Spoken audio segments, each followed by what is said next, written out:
Good evening, everyone. I'd now like to call the Town Council meeting of December 15th to order. And before we proceed, I'd like to ask anyone here tonight that has their cell phones with them to please turn your cell phones off or turn them down to vibrate as a courtesy to everyone here. I'd also like to remind everyone, if you want to address the council this evening under verbal communications or any item on our agenda, to please be sure and fill out one of the speaker cards that's in front of you and return it to the clerk on my left right there, as these people are doing. I encourage you also to provide your email address, so if you want to periodically receive information directly from the town about community events and happenings, it'll be pushed out to you a couple of times a month. It's sent out. It's a nice service that we have. I'll now turn to Ms. Jackie Rose to call the roll. Councilmember Steve Rice. Here. Councilmember Barbara Spector. Here. Councilmember Joe Przinski. Here. Vice Mayor Diane McNutt. Here. Mayor and Chair Mike Wasserman. Here. Thank you very much. I'd now like to ask the Los Gatos High School Jazz Per to come forward and assemble facing the audience and the TV camera. This is the Los Gatos High School Jazz Per, a premier vocal ensemble. The group's major focus is the performance of vocal jazz, for which it has a reputation for excellence. Designated as a super talent by the California State Department of Education for over 2 decades, Jazz Per has been awarded unanimous superior ratings at international jazz educators festivals. It represented the Monterey Jazz Festival Tour Down Under in Australia and has participated in jazz festivals at sea and appeared numerous times at Carnegie Hall. Its members are outstanding students of achievement in many fields. Members frequently appear in local theaters and hold lead roles in area performances. These multi-talented performers are also National Merit Scholars, award-winning athletes, artists, student leaders, and civic-minded youngsters. With us tonight are members of the 2008-2009 Jazz Per: Alexis Ritchie, Hillary Humphreys, Kaisa Nelson, Sarah Byron, Stuart Robinson, Ian McAdams, Jan Van Bruggen, Parsa Koo, Jordan Lilford, Christabel Wynn. I would also like to recognize on the far left Diana Pleasant, the choral director at Los Gatos High School and the Performing Arts Department chairperson. Diana has served as choral director for 27 years and has vast experience in musical theater. She has also served as a producer, musical director, and conductor for more than 50 musicals and theatrical productions. Take it away, Jazz Per.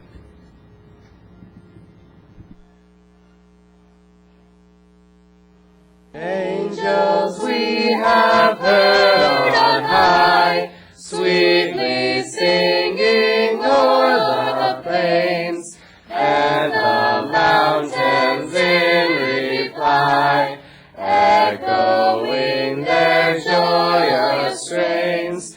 Gloria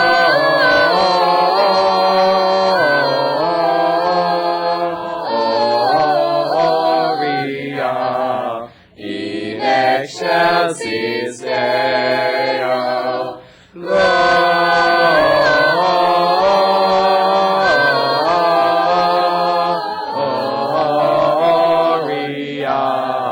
in excelsis Deo.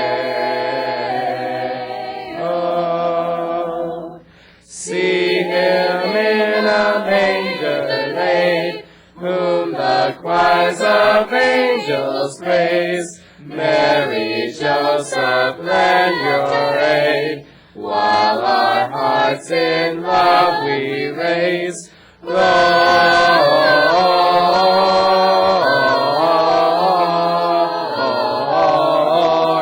Gloria in excelsis Deo.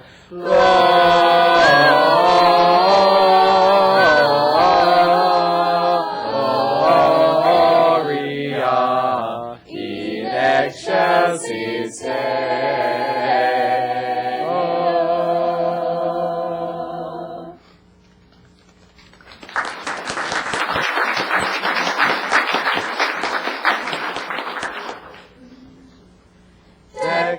halls with crowds of holly. Fa la la la la la la la la. 'Tis the season to be jolly. Fa la la la la la la la. Don we now our gay apparel. Fa la la la la la la.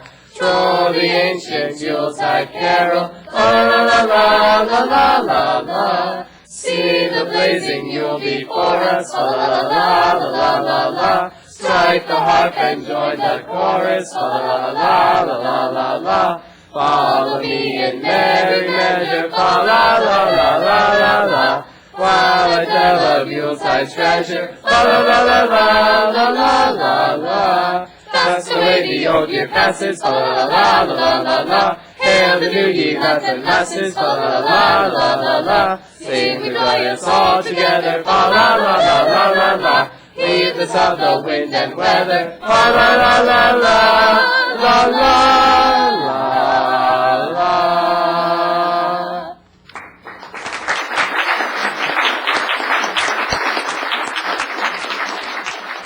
If you'll all stand now, I'd like to ask the Jazz Choir to lead us in the Pledge of Allegiance.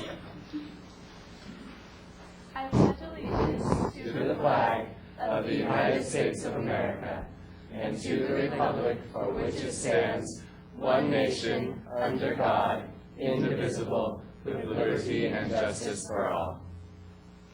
If we can have one last round of applause for the Jazz Choir.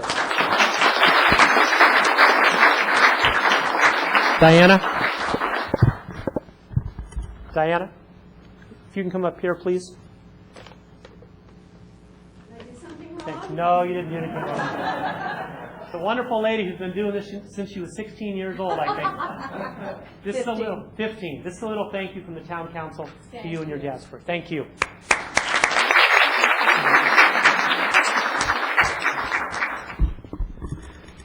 And we're now going to proceed with our meeting. If Jazz Choir wants to excuse itself, you're welcome to, or you can stay here for what I'm sure is an exciting evening. Okay. I'll now turn to our town attorney, Mr. Korb, regarding our closed session report. Thank you, Mr. Mayor, members of the council, members of the public. Council did meet in closed session tonight on two matters concerning one position, mine, the town attorney. The first was a public employee performance evaluation. The second, conference with labor negotiator. The negotiator is Rumi Portillo on behalf of the town, again concerning my position. I understand that council concluded its discussion. There are no actionable matters to report. There will be, I think, a final action taken in open session probably at the next council meeting. And that concludes my report. Thank you, Mr. Korb. Now it's time for council and manager matters, and I'll look to my council for any council matters. Councilman Przinski. Thank you, Mr. Mayor. Just an update for the council this week. The VTA's Policy Advisory Committee met, and I'm the council representative to that body.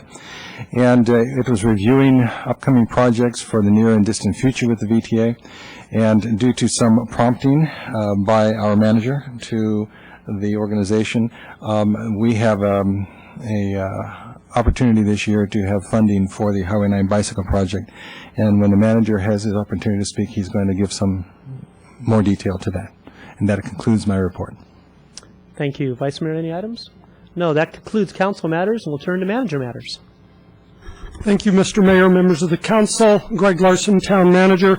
This is our last meeting as with the council till January 20th, so I did want to report several items to you under manager matters.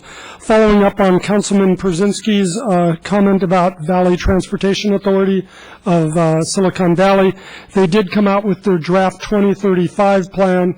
In staff's review of it, we were quite concerned that there were no projects directly benefiting the town of Los Gatos, its residents or workers in the immediate term, as it's called.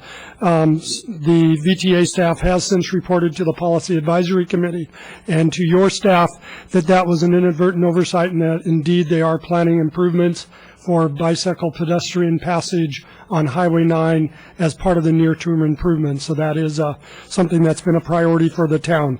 We are continuing to advocate for the Vasona extension, though the funding for VTA as well as the BART project priority appears to be pushing that further and further out. However, there is an opportunity that VTA is pursuing that the town will be supporting, and that is if the new federal administration pursues a stimulus package of large-scale capital projects as part of an economic recovery program. We think the Vasona Extension could be a candidate as a project that's virtually ready to go. And that's one we'll be pursuing during the month that over the holidays and reporting back to you on January 20th. The couple other items I wanted to announce that just in this week, in the last couple of weeks, we've had several significant retirements from the organization. At your last regular meeting, you talked about Danielle Surden, our Economic Vitality Manager, who's taken a promotional opportunity up in the North Bay. We've also had retirements of Tim Boyer, our Park Superintendent, Millie Sparath, our Parks and Public Works Executive Administrative Assistant, Tara Lang, our Customer Service Representative in Parks and Public Works, and Fletcher Parsons in Engineering. So it's just with warmth for them and thanks for their service that they move on to enjoy the fruits of their longevity and work. Other announcements, last Friday we had something of a surprise in Los Gatos with the train derailment that blocked Winchester Boulevard. And we were very worried about the traffic impacts in the evening Friday rush hour of holiday shopping season. And due to the quick response of police in terms of providing traffic enforcement and Parks and Public Works in terms of mobilizing the equipment to literally push the train cars off of Winchester Boulevard to open up the road by 5:30 p.m. when it had been projected it would be closed to the next morning. It's just quite a testament to your staff that they were able to pitch in and solve that problem. Two other announcements. The Main Street Bridge lights were turned on this last week. It's a new endeavor that's a joint project of the town of Los Gatos through Parks and Public Works and Economic Vitality with the Community Foundation of Los Gatos and PG&E, where the lights will serve not only as a safety enhancement across the Main Street Bridge, but to connect both sides of our downtown, as well as I saw Friday night driving home from dinner, a much more visible icon for downtown for all the drivers on Highway 17. So that's a nice feature. Last, we are entering the holiday season, and many organizations, businesses, and governments are going into week-or-long or two-week-long furloughs over the holiday season. Town Hall is going into a mini version of that, in that we will be closed both Christmas week and New Year's week from Wednesday through Sunday, open for the Monday, Tuesdays of each of those weeks for necessary business. All emergency services will be in operation, police dispatch, and building inspections on an as-needed basis. And our library will be open all Saturdays and Sundays, given this is a busy time for our youth, given school is out. That concludes staff report at this time. Thank you, Mr. Larson. As if we didn't have enough things to do, we're pushing trains back on track. All right, now it's time to deal with tonight's consent items. We have 16 items, and before council takes any action, I'm going to look to my fellow council members if there's any items they'd like to pull from tonight's agenda. Seeing none, I don't have any cards relating to pulling any consent items, so I will look to number 9. Citizen Ray is polling number 9. I'll now look to my fellow council members for a motion regarding the remaining consent items. For approval of 1 through 16 except for number 9. We have a motion for approval. A second. Any discussion? Seeing none. All in favor? Aye. Aye. Opposed? None. So that passes unanimously. Approval of consent items 1 through 16 except for number 9. Okay, I think we'll just handle number 9 right now. Citizen Ray, come on up and speak your piece on number 9. Wow. It changes circumstances. You think I'm prepared? Well, we'll give it a shot. Your clock's starting if you're talking. Okay? Said the clock's going to start if you talk. What is it? Start the clock. Blagojevic, time? I get up there, and that clock is 3 minutes, and I hear about our democracy dying on the spot. And look what's happened. 240, 239, 238. Blagojevich. Turkey. Merry Christmas to you That's too. my Let's go. assessment. That's my assessment of your anti-democratic situation, all right? Number 9, serious matter, okay? I brought this up before. I'm sure Mr. Caperso is listening. I brought this up before last year with Mr. Brzezinski, okay? Very concerned that the credit that you give to the ultraviolet system to control cryptosporidium in the fountain of Los Gatos, the plaza, very concerned that what you say here is not credible, okay? Because I know the county first line of defense has on matters of cryptosporidium in the interactive fountains, first line of defense is no diapers. Period. End of story. And my expert witness, a former neighbor of mine in Orinda, one of the top men in public health in California, said nothing works but massive sand filters for crypto, okay? And you're saying just the opposite. And Mr. Caperso, I know you're a man of excellent intelligence. So I'm going to ask you to think twice about what you wrote here and join with me in calling the health department of the county to get the latest Scooby-Doo from them, all right? Now, maybe you have done that with this, maybe, but it doesn't say so. So, I'm just bringing that up for you folks need to know this has to be done right, not halfway, not half-ass, okay? So I'm here to see it's going to be done right. Now, so I'm putting you on notice.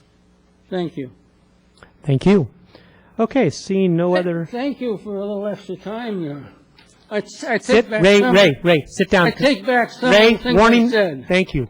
Sit down right there, because you'll be coming up in just a minute.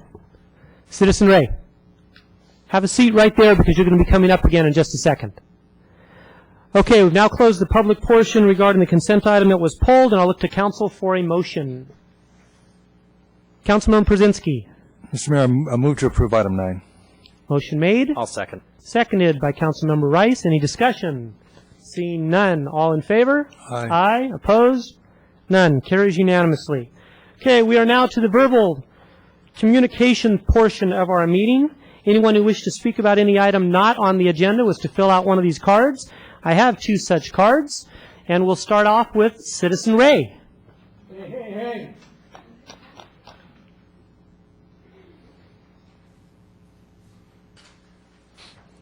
Hey, Mr. Mayor, how come you forgot the hey? Tick-tock. Come on. Let's get real. It's a new year coming up, okay? First off, repeat discussion of the abomination that is the parking at Baggerly Field, okay? The last time I checked, which was today, nothing's been done. And the baseball season, when it becomes a real problem, when it's overcrowded and overutilized, is just 2 months away. And it's going to take those 2 months to get anything done, okay? Even if you're moving. But I have no indication that anybody's moving, okay? And I told you last time, the potential for criminal negligence is unbelievable. Somebody can get killed there just backing out blind. Outrageous. And it can be fixed for about 60 grand is all. And Montessorino is willing to put up 100 grand. So, to me, it's an insult to the intelligence of the community. It's a Blagojevich, self-serving type thing. okay? I'm never going to forget Blagojevich, okay? That is so beautiful. The Illinois corruption, such a beautiful thing. Says it all. They serve themselves. They don't serve anybody but themselves. Okay, lastly, Mr. Rice. I've been reading your literature, okay? Steve Rice, financial professional, who will keep our budget balanced and economy strong. Los Gatos needs leaders who can read between the lines to keep our town budget balanced. And it goes on and on, strengthening local businesses and services for residents, smart planning for a vibrant local economy. All about the dollar bill, Mr. Rice. Now, I, for one, am willing to give you the benefit of the doubt, okay? You had a fundraiser with this town DeSantis guy who was raping our mountain, okay, right now with his bulldozers. And it sends a strong message where you're at.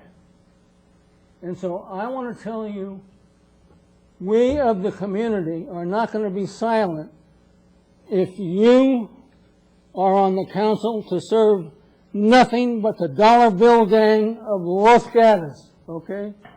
Every community has a dollar bill gang. It starts with the Chamber of Commerce and the local realtors normally, okay? So be aware. Thank you, Citizen Be Ray. aware. Next is Alistair Dallas.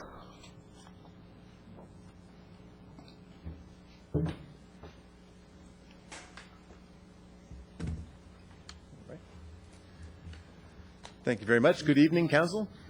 I wanted to speak to you again on the subject that I spoke on 2 weeks ago, which is Keep Los Gatos Beautiful. It has to do with the newspapers that are thrown on our driveways and walks and sidewalks week after week. I wanted to report back that I have spoken to the town manager, and I understand that there is some ambiguity in the town code section that I cited. But technical difficulties. And there. I'll make this brief. I want you to help stop the indiscriminate and systematic distribution of this litter. I am not opposed to wanted newspapers. There are a lot of unwanted newspapers that fill our landfill and take trees and basically just dirty up our town. People can subscribe to the newspaper. People can pick up a copy at many different sources, but when newspapers are delivered when they're not wanted, they are trash. I'm asking you to enforce the town code 1810-010. The town code's not drafted completely unambiguously, and it suggests that you can't throw things on public places, but only deliver to people who want them. The thing is, people who want them are in private places. So I think the town code could be interpreted to say, don't throw them on private places as well. I know that the police enforce our door-to-door solicitation laws. It's the same thing. You're taking ads to people's doors, and they don't want them.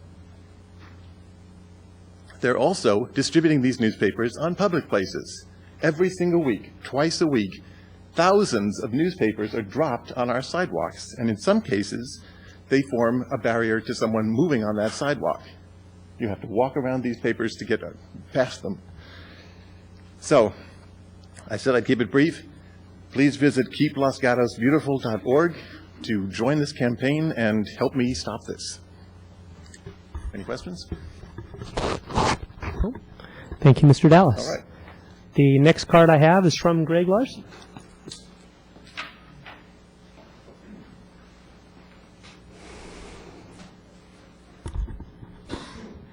Mayor, Council, I'm actually here representing the Children's Holiday Parade, not the town of Los Gatos. And one of the first rules of city managerdom is never surprise your bosses. I'm breaking that rule. And that is to present 2 awards that were given by the judges of the parade. First place in your category to Mayor Wasserman, and second place in her category to former Mayor Barbara Spector. So these are awards from the Lions Club, the Christmas Parade Foundation, and the town of Los Gatos, which are all sponsors of that event. So Wow. Thank you. Thank you. Thank you. I didn't either. I'm afraid to see what category that was. All right. Well, thank you all. Thank you, Lions. And tremendous organization putting on a tremendous parade each and every year for the last 52 years. Longest running children's parade in the United States of America, for anybody that didn't hear that last time. Okay, that concludes the verbal communications. We're now at other business, specifically item number 17, which is 347 Massall Avenue, and the adoption of the Plan Development Ordinance. We'll start with a report from our Director of Community Development, Mr. Bud Lortz. Massall. I said Massall? Massall.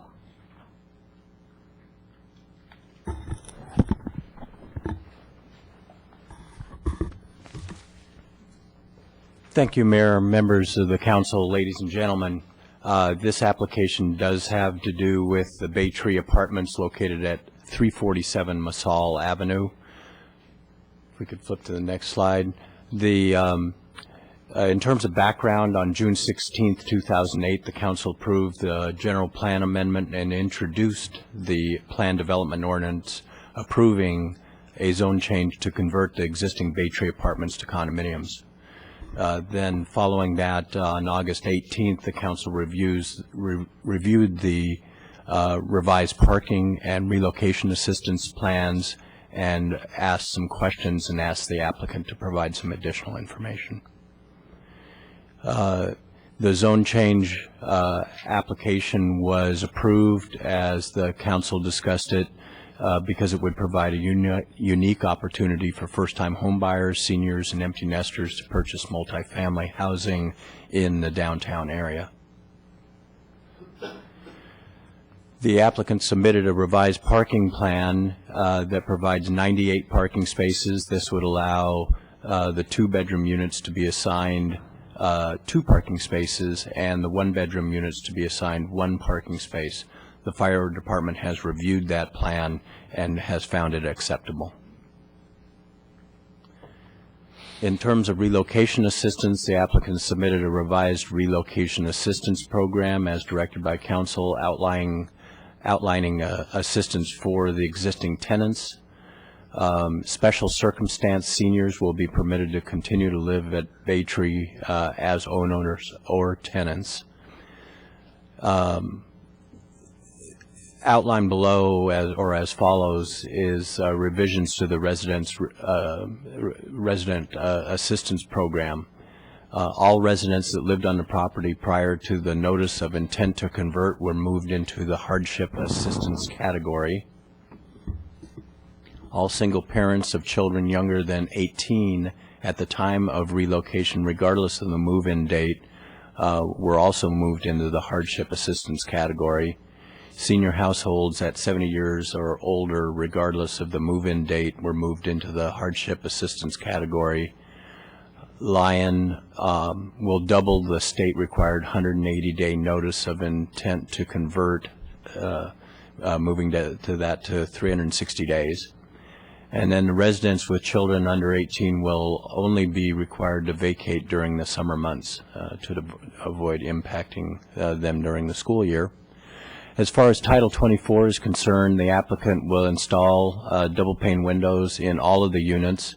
This goes above and beyond the requirements of Title 24 because the applicant was not originally proposing to replace the existing windows. As mentioned in the staff report, if the applicant proceeds with any changes to the lighting in the project, they will need to upgrade to Title 24 requirements, as also would apply to water heaters and those kinds of items. Ceiling insulation would need to be increased if like ceilings are raised. In terms of the process alternatives, there are 2 alternatives that we're offering to the council this evening. The town attorney prepared an addendum to the staff report, which you have received, which would modify the language of condition number 3 regarding the BMP units. the council, as I mentioned, has two options. One would be to direct the modification of condition number 3 of the plan development ordinance and schedule the item for final approval at the next council meeting.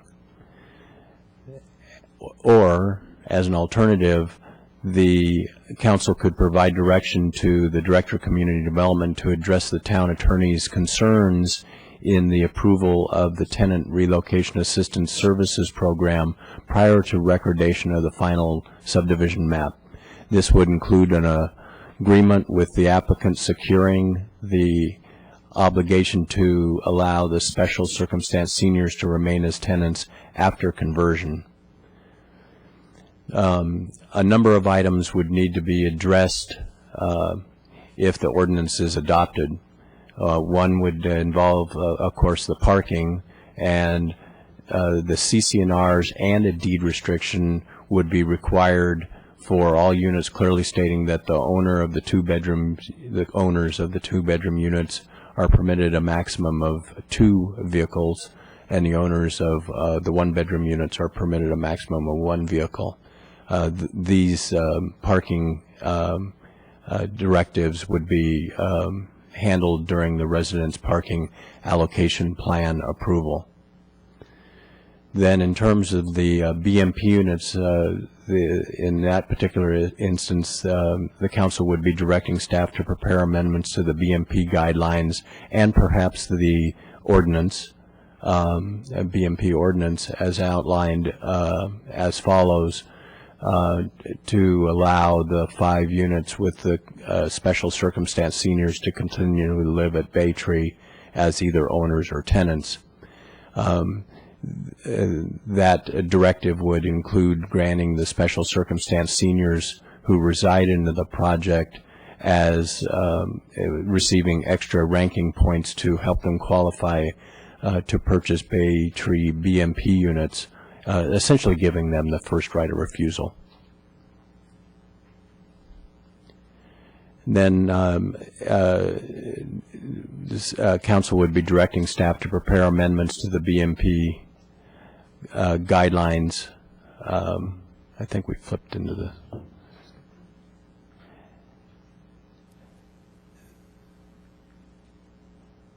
And with regard to the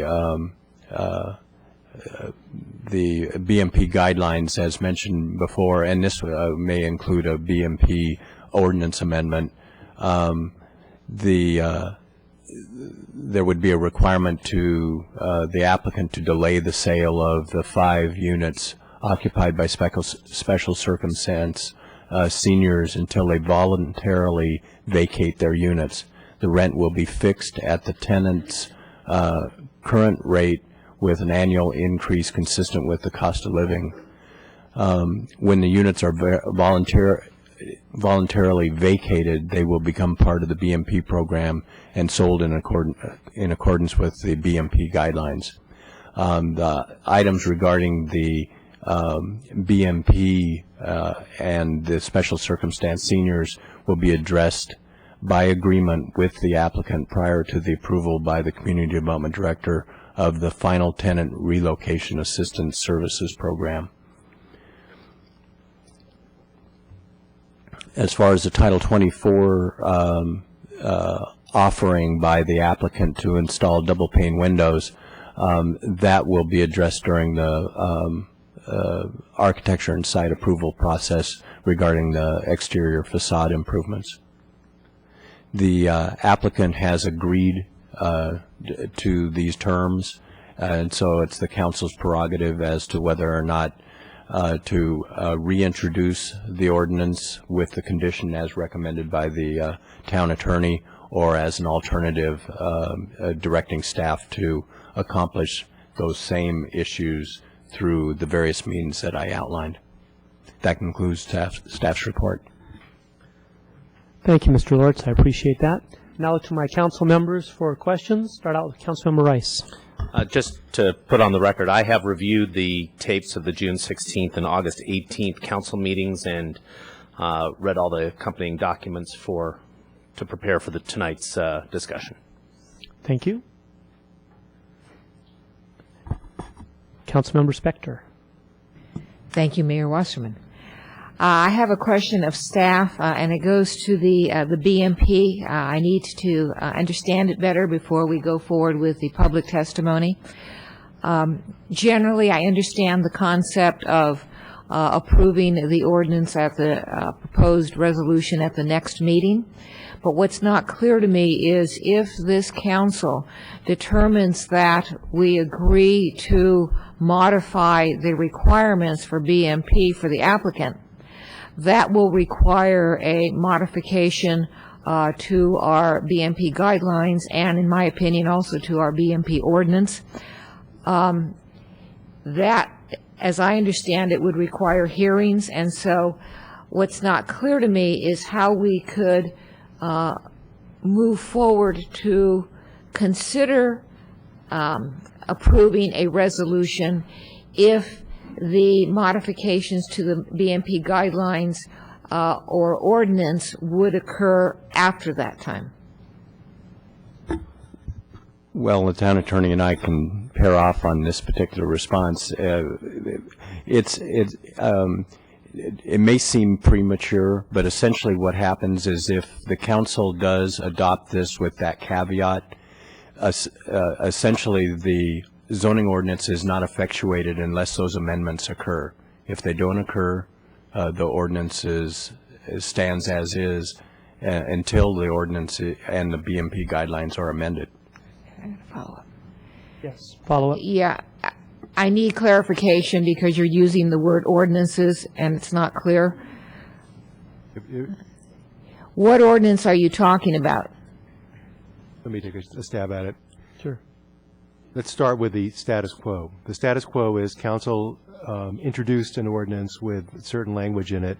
The language of the ordinance as currently before council for final adoption without any changes would require that the planning director of community development subsequently approve both the parking plan and the relocation assistance plan. There is nothing in the ordinance as it's currently written that requires or in any way changes any of the town's current BMP regulations, and by saying regulations I include both the language of the guidelines, which are adopted by resolution, and the town's ordinance. Both the ordinance and the guidelines have the same introductory language, which requires that the BMP units, affordable housing units, must be provided at the time of either subdivision, if it's a subdivision application, which this is, or at the time of the sale of property, if it would be a sale issue.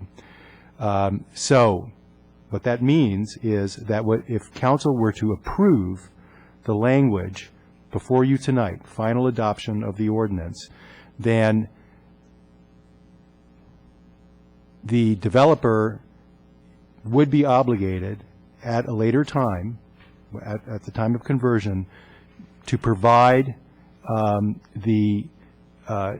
to allow the special circumstances seniors, the 5 households that were referred to hold over as tenants in market rate units, not in BMP units. And the reason is because our ordinance requires that the BMP units be immediately available. So that's a risk that the applicant currently takes if the current language is approved by council. What the staff is saying is if council gives direction to bring forward amendments to the regulations, that would mean the applicable language in the guidelines and in the ordinance, then we would do so and go through the processes that are required in order to bring those 2 changes. When I say 2 changes, I mean changes of those 2 different documents, the ordinance and the resolution, back to council, where council could then exercise discretion regarding the approval of those amendments. If council gives that direction, that does not in any way preclude council's discretion with regard to the later decision about whether to in fact adopt the amendments. If council doesn't adopt the amendments, then again the status quo is that the ordinance would be approved under our current BMP regulations, with the requirement that the planning director approve a relocation assistance plan that allows these 5 special circumstances senior households to hold over, which means they have to hold over in a market rate units, not in BMP units. Hopefully that's a little clearer. Right, and if we go forward and consider the changes in the BMP guidelines and or ordinances, that would be a generic change, not one specific to this application. Is that correct? Yeah, what we would propose is probably something to deal with the situation. Presently, the only situation that I can see that where there's a possibility of holdover tenancies is in the conversion of an existing apartment to condominiums.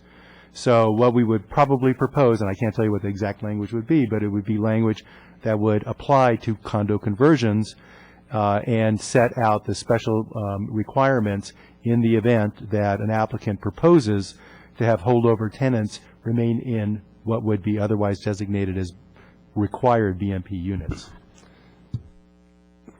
Mr. Mayor, if I can add Mr. Larson. a third voice.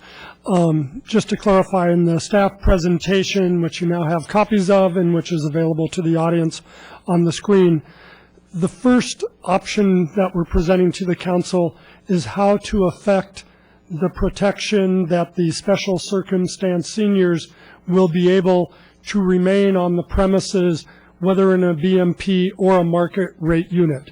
You have 2 ways that staff is proposing to do that. One is to modify condition 3 as proposed by the attorney, reintroduce it for first reading with second reading to come in January, or an acceptable alternative to staff and the attorney is to provide direction to the Director of Community Development to only approve the tenant relocation assistance services program if it allows for that obligation to allow special circumstances seniors to remain as tenants. Either of those are legally and staff-based satisfactory. I believe the applicant has a preference for 2, but we'll hear from them later and they can tell us their preference.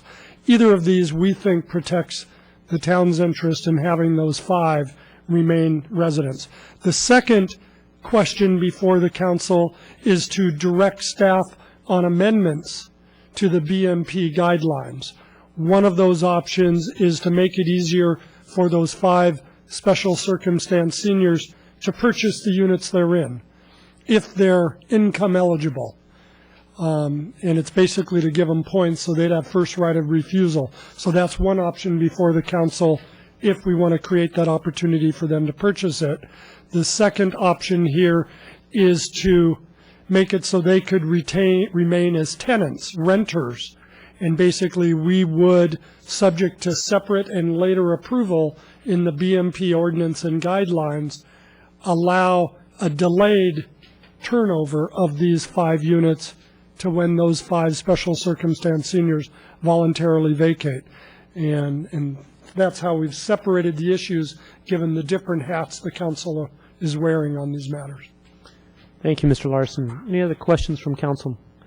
Seeing none at this time, we're going to proceed to the public portion of this. This is item number 17. I've received these cards from people saying that they want to speak on this item.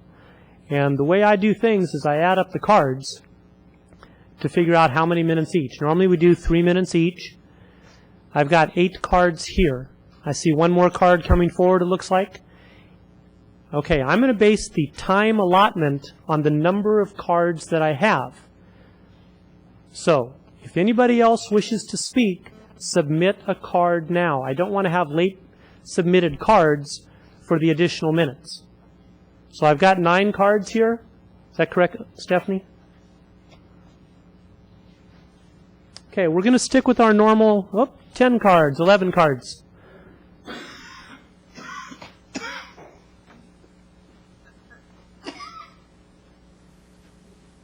Thank you, Mr. Capurso.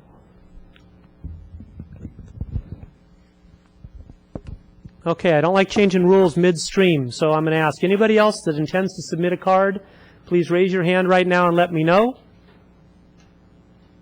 Seeing none, these will be the 11 cards then, and since we have 11, normally I draw the line at 10, but since we have 11 and it's Christmas time, we'll go with the 3 minutes on each, and we'll start with the cards as received. First up, and I'm going to call 3 people at a time. When I call your names, I'd like you to sit in the front row here, just behind the microphone. That'll help expedite matters as we go. The first 3 speakers are James Raymond, Carla DeMoss, and Sebastian Bohm.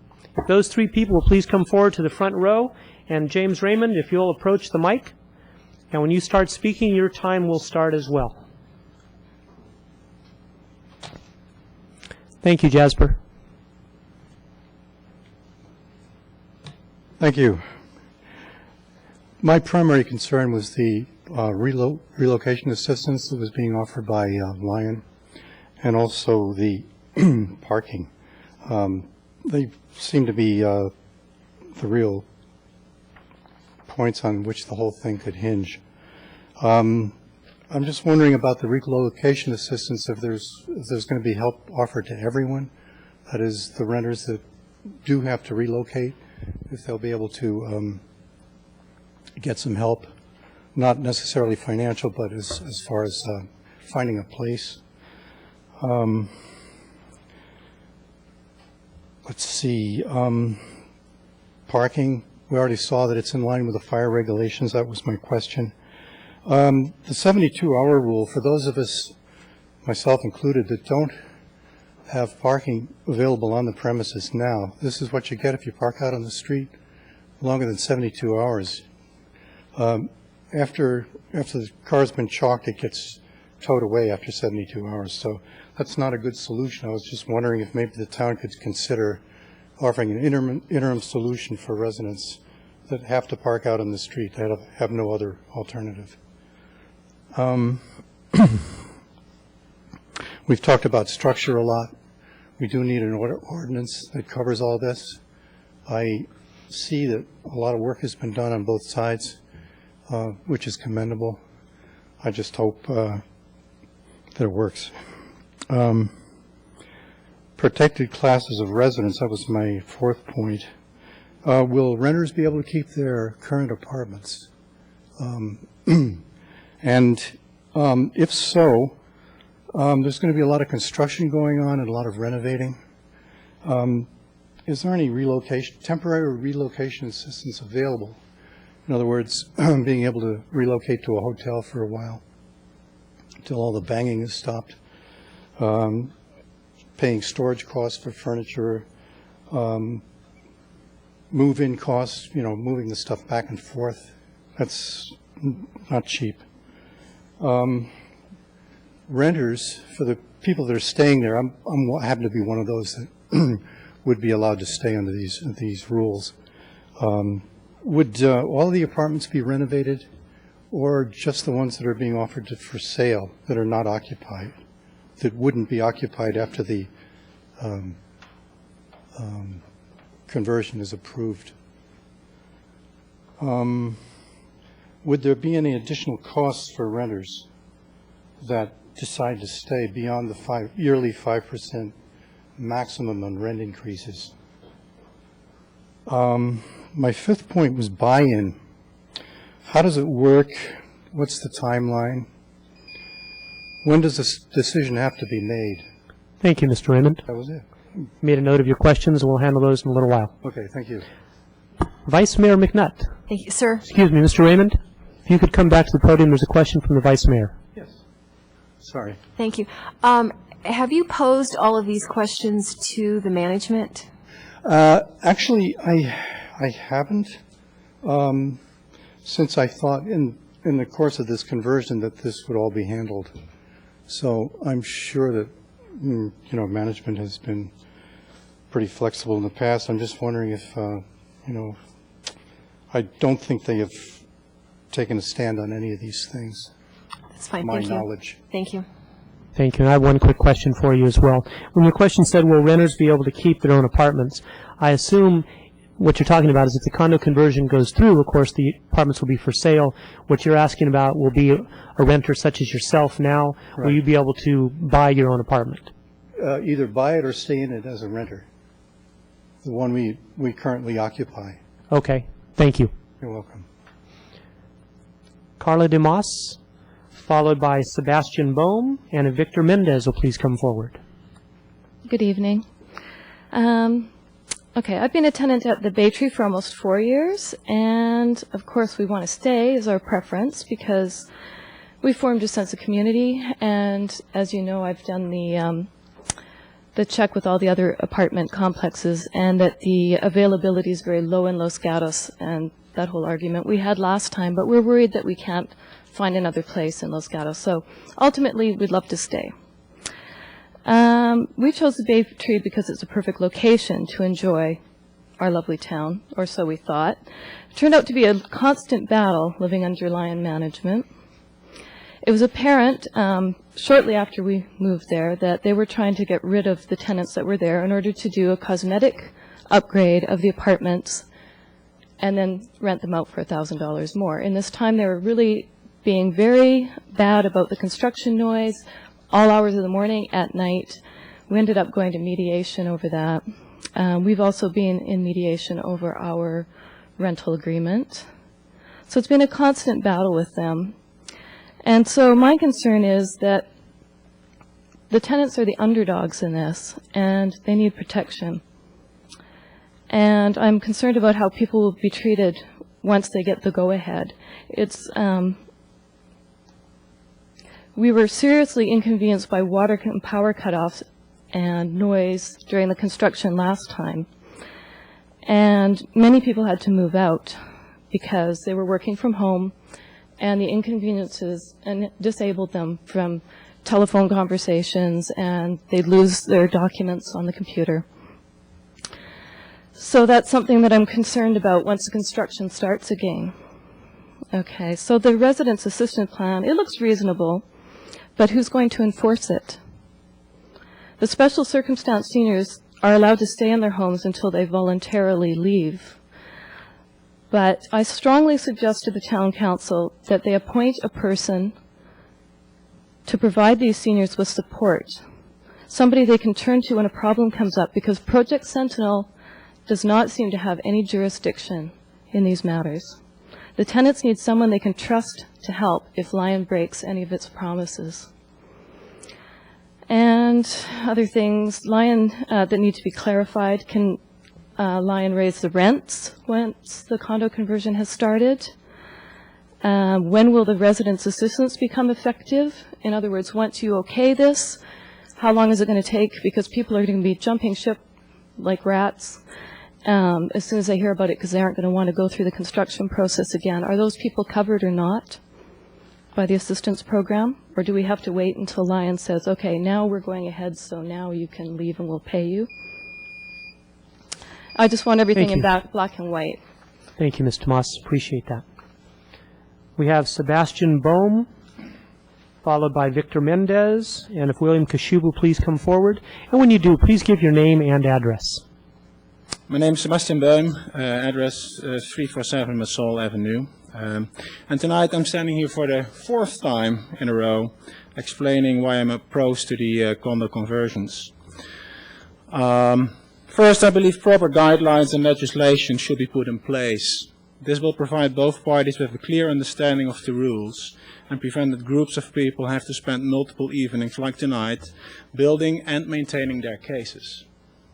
As a minimum, I am requesting that long-term renters prior to October 05 are given the same options as senior tenants, namely to get the option to rent during and beyond the conversion. As a point of reference, this would be in line with the guidance of places like Palo Alto.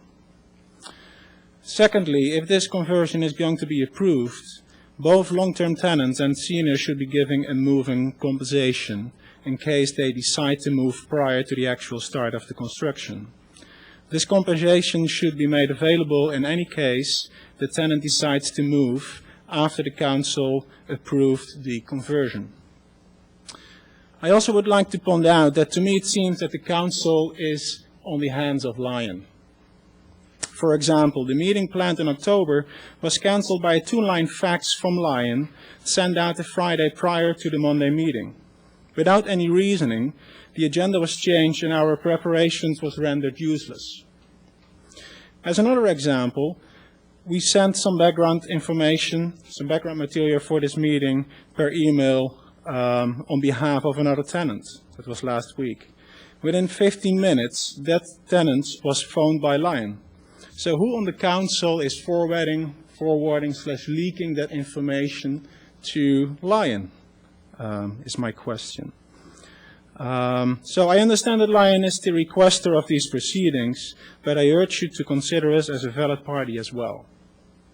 Although the people pleading in favor of the conversion are either Lion employees or paid canvassers, we as tenants continually have to prepare ourselves, show up and speak at meetings to keep our case alive. Finally, as I've mentioned before, I really think that it is time to put this case on hold and first develop guidelines for condo conversions. There are numerous examples of Bay Area towns and cities which are both fair to tenants and at the same time provide opportunities to the town and real estate companies. It's never too late for bringing fairness to your residents. Thank you very much. Thank you, Mr. Bohm. Next is Victor Mendez, followed by William Kashub, and then Will Hood.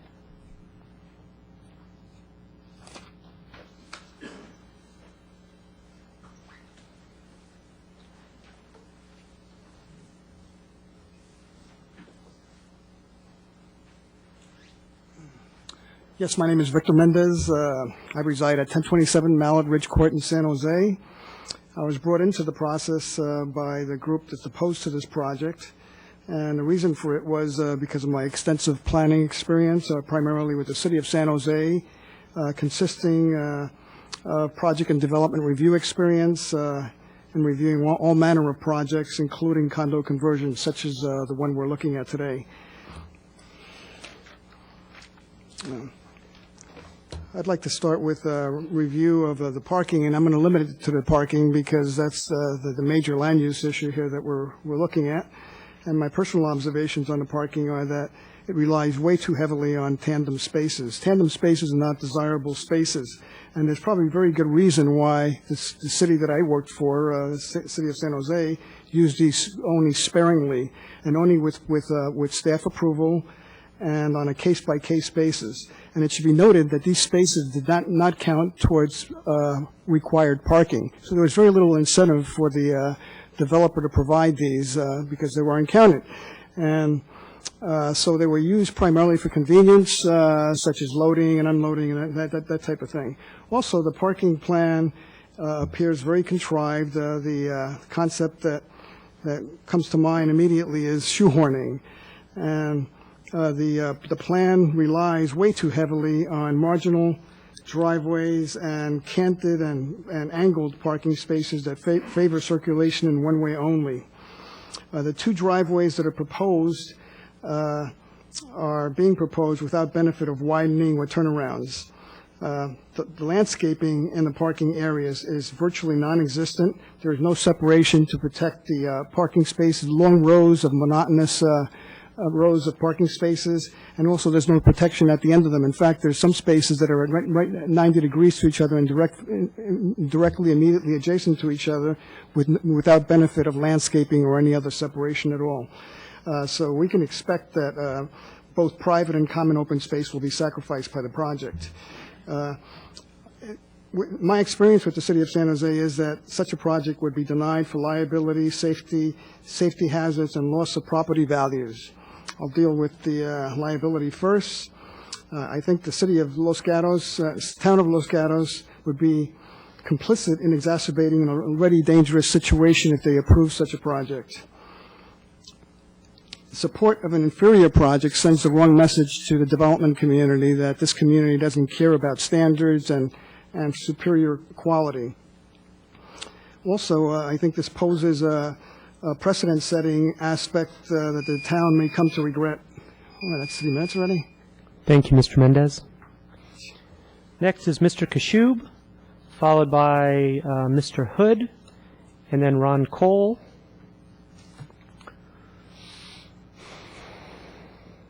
My name is William Kashub, and I live at 320 Massall Avenue, directly across the street from Bay Tree.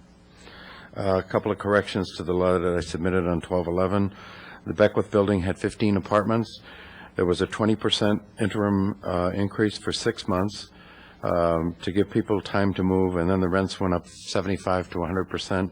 Project Sentinel and Community Services were of no assistance whatsoever to the Beckwith people, even though they went there consistently. This started out as a PDO. This 347 started out as a PDO. It's like an end around in football. It's still known as a trick play in football because you have to, because the way that you get into it is that you first have to refuse to design an ordinance, which has been a consistent request of all of us that have appeared before you. What happens when you have these end arounds is that you're open to influence, which happened in this case. The people who were against it were virtually excluded from any participation. The town didn't respond to our request for information. We got very little information from the town, and the information, the information that they stood behind was information that, as far as we were concerned, was suspect. Simply the basic question of how many apartments there are in this house is an unanswerable question by the planning department. Without that, I don't see how you can make any measurement with respect to either the surplus or the number of units below what the town bogey is of 30% rentals. In the Planning Commission, they did the right thing. I said, don't wink, don't blink, and don't nod in a sort of jocular way, and they didn't. They voted 6-1 against this project. Some of it perhaps because they knew they couldn't do anything about the BMPs. But at the Planning Commission, they developed the concept, an invented concept of practical affordability. That's not in the statute anywhere, and it was a term that came into use by the people who were influencing this particular project. Those people have remained active. They've remained very active, and again, to the exclusion of us. Cynically, they put before you in the last minute about 4 alternatives for using BMP units as a substitute for a requirement that would be in any other statute, that Lyon would develop these things without going through the gyrations of having to amend BMP statutes, and et cetera. But here, the town apparently still is entertaining letting these BMP units be used as substitute units for the seniors. It should be the developer's obligation to provide these units. It's part of what you have to do in order to convert these properties. Thank you, Mr. Kashub. Mr. Hood, followed by Mr. Cole, then Mrs. Kashub. Good evening. My name is Will Hood. I'm at 315 Masal, which is, if you're facing Masal, I'm to the right of the complex. It's the third time I'm almost beginning to feel like Citizen Ray over there. This is a tale of disillusionment. Neighbors of the Bay Tree were enthusiastic for a proposal to convert rentals to condos when it was first brought up to the Planning Commission. Here was an opportunity to improve the surrounding area, which is the entry to the Almond Grove Historic District. When the Planning Commission rejected the request to change the zoning from RM12 to RM512PD, i.e. planned development, because it did not meet the code for condominiums, we felt that this was an excellent opportunity to reset to zero and come up with a condominium conversion code that could be used for future governance. Where we were encouraged by Town Council's statement that we should make this a gold standard, best practice example for possible future rental conversions. You can imagine our frustration and disappointment we felt when we realized in the dealing with the staff that moving to a PD plan development status made it open-ended for deciding whether the existing codes would be or would not be used. As an example, we still have a bogus parking plan which includes tandem parking, parking spaces that are short of the standard spaces, ingress and egress ways that are 4 feet narrower than should be. You saw that on the map. And essentially deeding 20 spaces on the street parking because the bogus plan does not work and there is no visitor or guest designated parking. Existing tenants will tell you the plan does not work today. You cannot park SUVs, van pickups, or mix of model sizes that are available today. And there is no provision for handicap parking. Parking is still a problem. The staff comments to these discrepancies is that it does not matter what the code is, we're told to make it fit regardless. If this is the nature of the governance that we're getting in just in the planning process, I shudder to think what kind of governance will the citizens, taxpayers, and neighbors be getting when the real construction begins. The citizens and taxpayers of Los Gatos deserve a much better governance if we're to continue to make Los Gatos a great place to reside in. Thank you. Thank you, Mr. Hood. Mr. Cole, followed by Mrs. Kashub, followed by Mr. Forbes Sr. Good evening. Thanks for having me again. Thank you for giving such a great overview of the property. I was going to go through the proposal again, but I will not do that since it was so concisely summarized for you all. What I did want to talk about, though, is give some history on the property, the fact that we purchased the property a number of years ago, and how many significant improvements I believe Lion is committed to making if the conversion was to be approved. We've worked together with staff and with council in numerous committee meetings throughout the last 3 years to really fine-tune this proposal. I think it's a fantastic opportunity to be able to look at what was a good apartment development and turn it into a fantastic ownership opportunity for folks that you would like to live in the Almond Grove district and in Los Gatos, but might not be able to afford to. So, taking into account the benefactors of the fruits of our labor, we'll have seniors that can afford to maybe size down to live off of the equity that they've built in their previous homes, and those individuals who grew up in Los Gatos that want to buy their first home. So those are, I believe, our future constituents and supporters of this project. They're not here, they're unspoken, but I think they're out there. We've worked hard to address a number of issues and questions that have come up over the last handful of months. One being fine-tuning the resident assistance package, which I believe we have. We are taking care of the 5 seniors at the property that we've identified, as well as the 16 longer-term residents that have lived at the property prior to Lion giving notice. From a parking perspective, we've committed to improving the parking dramatically, almost 170% of what the property was developed at and what it was at when we purchased the property. So the additional spaces are spaces that would not have come to be if the project is not approved. Finally, the improvements to the property from a cosmetic standpoint, as well as an efficiency standpoint, are commitments that Lion has already made, and we look forward to working with town staff to finalizing the details of those through the various discretionary requirements that are on the path ahead if this proposal were to be approved today. So there's probably, I'm sure there are a lot of questions. I won't go into specific detail. I'll respond to questions accordingly, but I just wanted to thank you for your time and leave it at that. Thank you. Thank you, Mr. Cole. Next, we do have questions. Vice Mayor McNutt. Thank you, Mayor. I have a feeling there may be several questions from... I was going to do questions from council afterwards, depending on who we needed to call up. But if you've got questions now, let's do them now. These are questions of the applicant, not Let's do it right now. All right. Thank you. Mr. Cole, a couple of questions that have come up just in the conversation, plus a couple I already had from previous review of the information. First of all, it doesn't seem like the current tenants have a whole lot of information about the assistance programs that you are proposing. Have you not circulated that among the tenants? And if not, at what point will you be able to answer their questions? It's very understandable that they're anxiety-ridden about what might happen and how all of these plans that are being discussed specifically will affect them. Absolutely.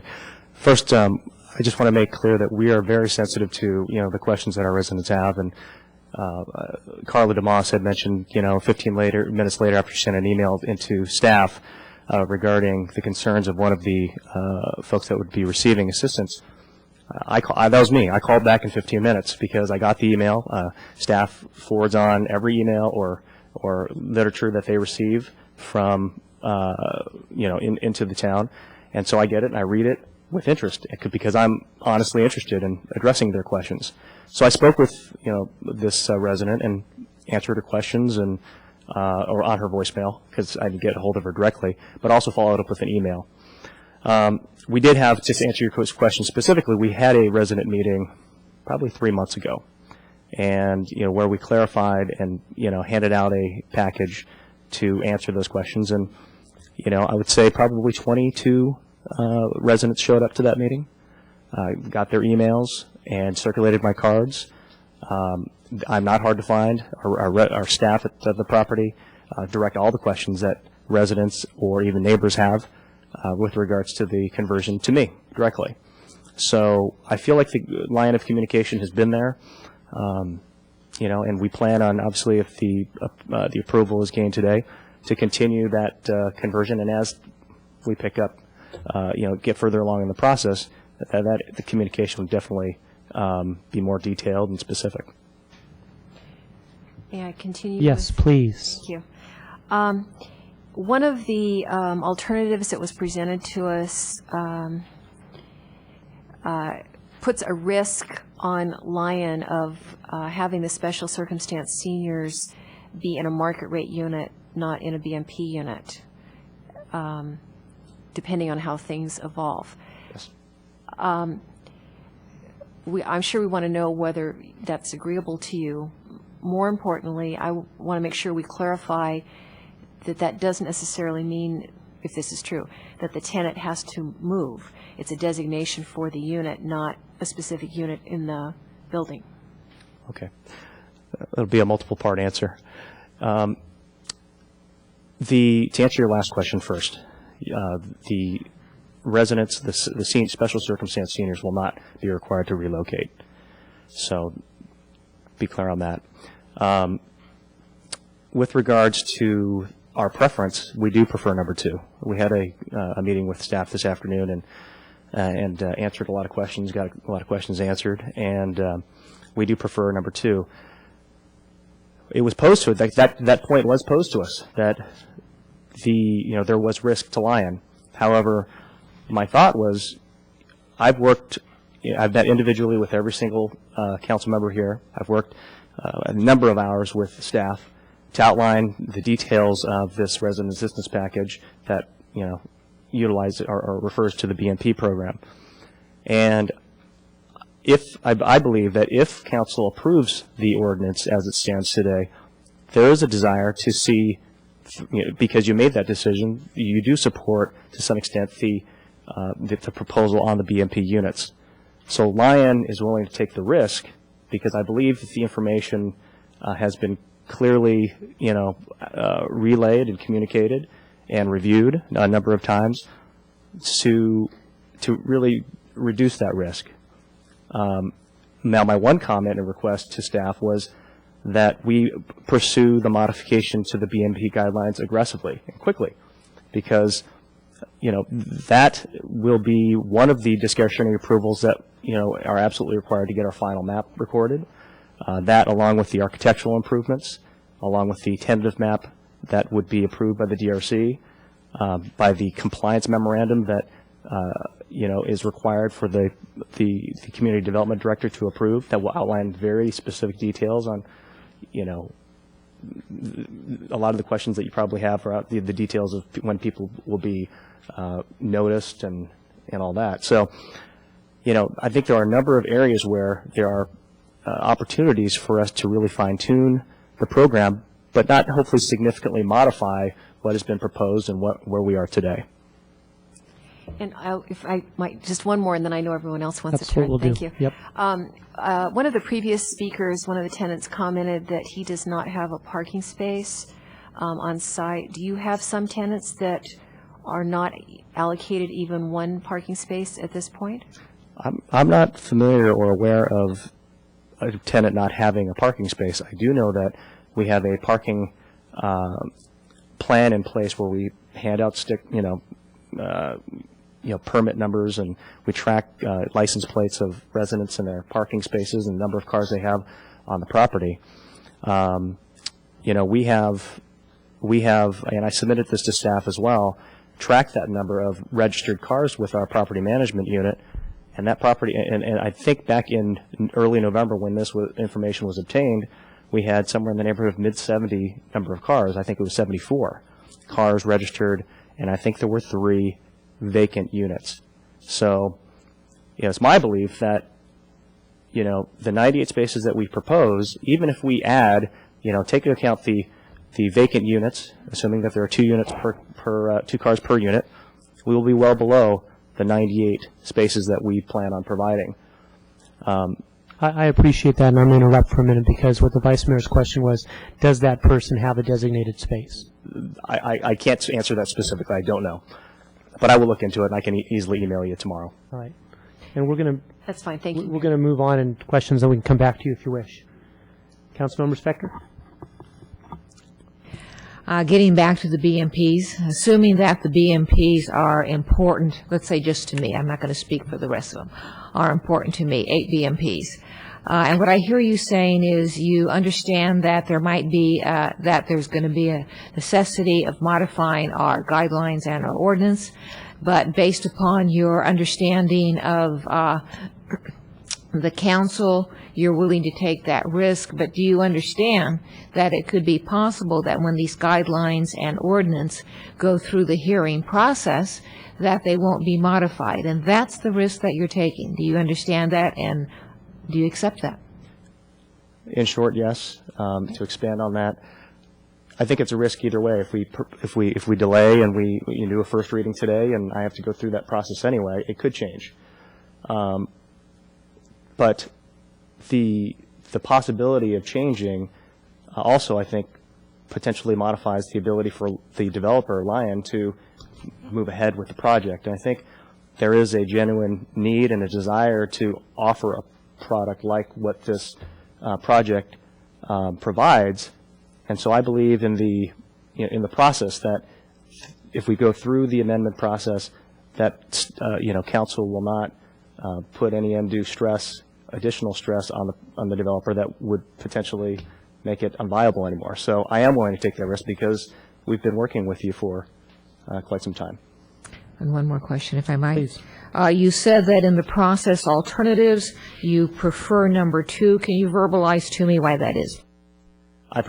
We prefer number 2 to obtain a vote tonight to adopt the measure or the ordinance, because even though the market is not, fantastic right now from a real estate perspective, every month that we delay a decision pushes back our potential ability to market a product and a project once the project has gone through the entire, process that we've laid out, potentially 2+ years to get there. And in that time period, when it could be a handful of months that make or break the success of a project. So my desire is to get through the entitlement process as quickly as possible to ensure that we have as good of an ability to make this project a successful one for the developer. So, thank you. Councilmember Rice. I'm not sure if this is for the applicant or for staff or maybe a combination of the two. Back in June, Vice Mayor McNutt asked a question about the enforceability of CC&Rs, and the town attorney's response was you were going to get back, do some research and get back. And I'm curious, both from the town attorney's perspective and Mr. Cole, from your experience, about the enforceability of CC&Rs with regards to the parking.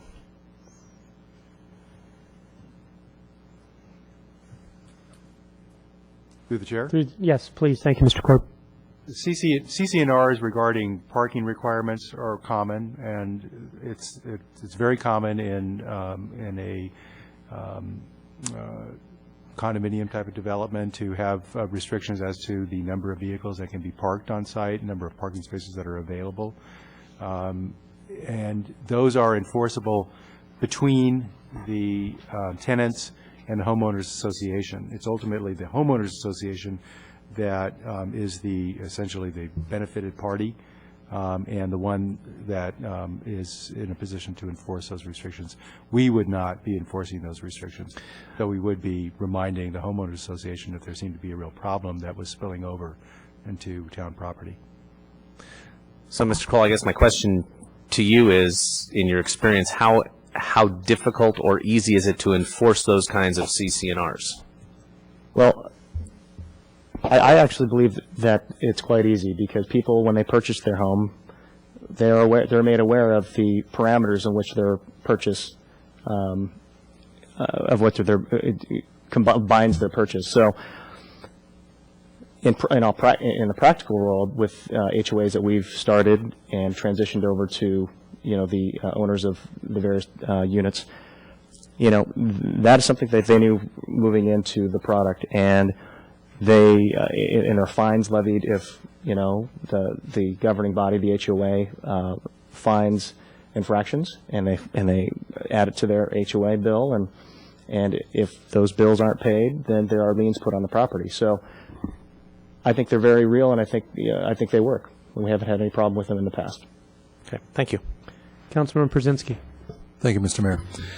Mr. Cole, a couple of practical questions. Mr. Raymond asked about temporary relocation assistance while renovation is taking place.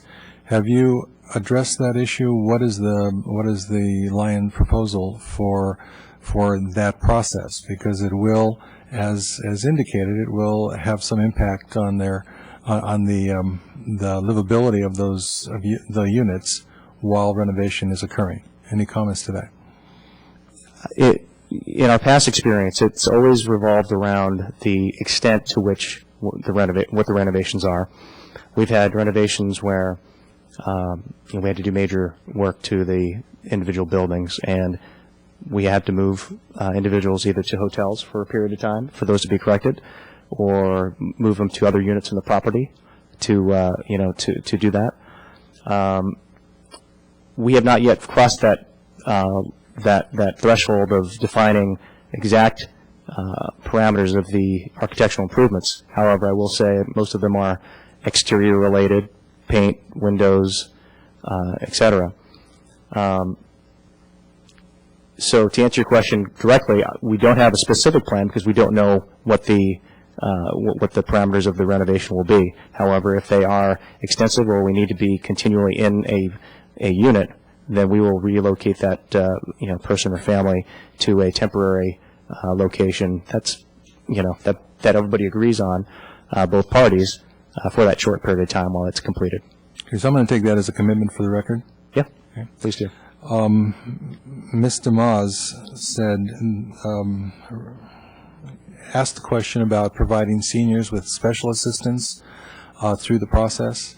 I'm assuming an ombudsman position wherein someone would be able to act as an advocate, and I would extend that not just to the senior population but to the entire residency population, because as Councilwoman McNutt pointed out, there seems to be some communication lapse that has occurred in the course of this time, where people do not have as clear an understanding of what are the accommodations being made. Have you considered that? And because I would assume that would be the responsibility of your organization to provide that. And again, I'm going to use the term ombudsman because it's a very complicated process that you're proposing for the tenants. And to have one person who is able to engage in a dialogue and engage in effect mediation for their needs, I think might be a very appropriate request on the part of the tenants. Any comments? Yes, specifically outlined in the resident relocation assistance detail package, which I believe all you have in your handouts. We specify the nomination of a relocation coordinator, which will be the primary project lead in working with every resident to find their new home. So yes, we've already allotted for that. That's something that we've done. We do on a regular basis for all of our projects. All right, I would just add to that in a vacuum, these 5 people tend to be the ombudsman for the community. And people are more than willing to call us and say, what can you do for us? And of course, it's for us to respond and hopefully solve problems. So the assignment of that role to someone who could be more immediate would be very appropriate, because I don't really want to hear those kinds of responses from this resident community. If it can be handled at a level that's closer to the population, but I will be definite in my response should I hear the issues that are not being appropriately dealt with, and I will act in my regard. I know the other 4 of us will do the same to make sure that that our community is protected. I guess the last question I'll ask you, and then I'm going to ask the mayor for a question related to order of the meeting tonight.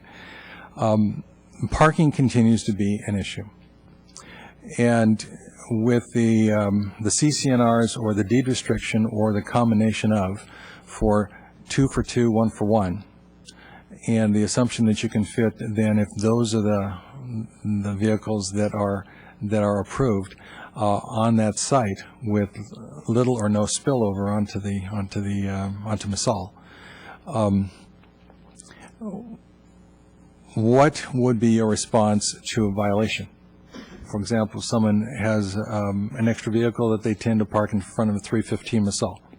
It's just south of your building, and it doesn't fit within the property, but it's that extra car that they've got. Or what is your game plan if that's what you discover as a property owner or manager? Well, I believe that there are rules and regulations regarding how long you can park a vehicle on a public street. So my first response would be, if it's 72 hours and a car's been out there longer than that period of time, I would suspect that the normal process would ensue. And maybe this is something that we would work into the CCNRs if there are multiple infractions or communications by the town's traffic department to an HOA, that that can be dealt with as a fine or infraction to that owner.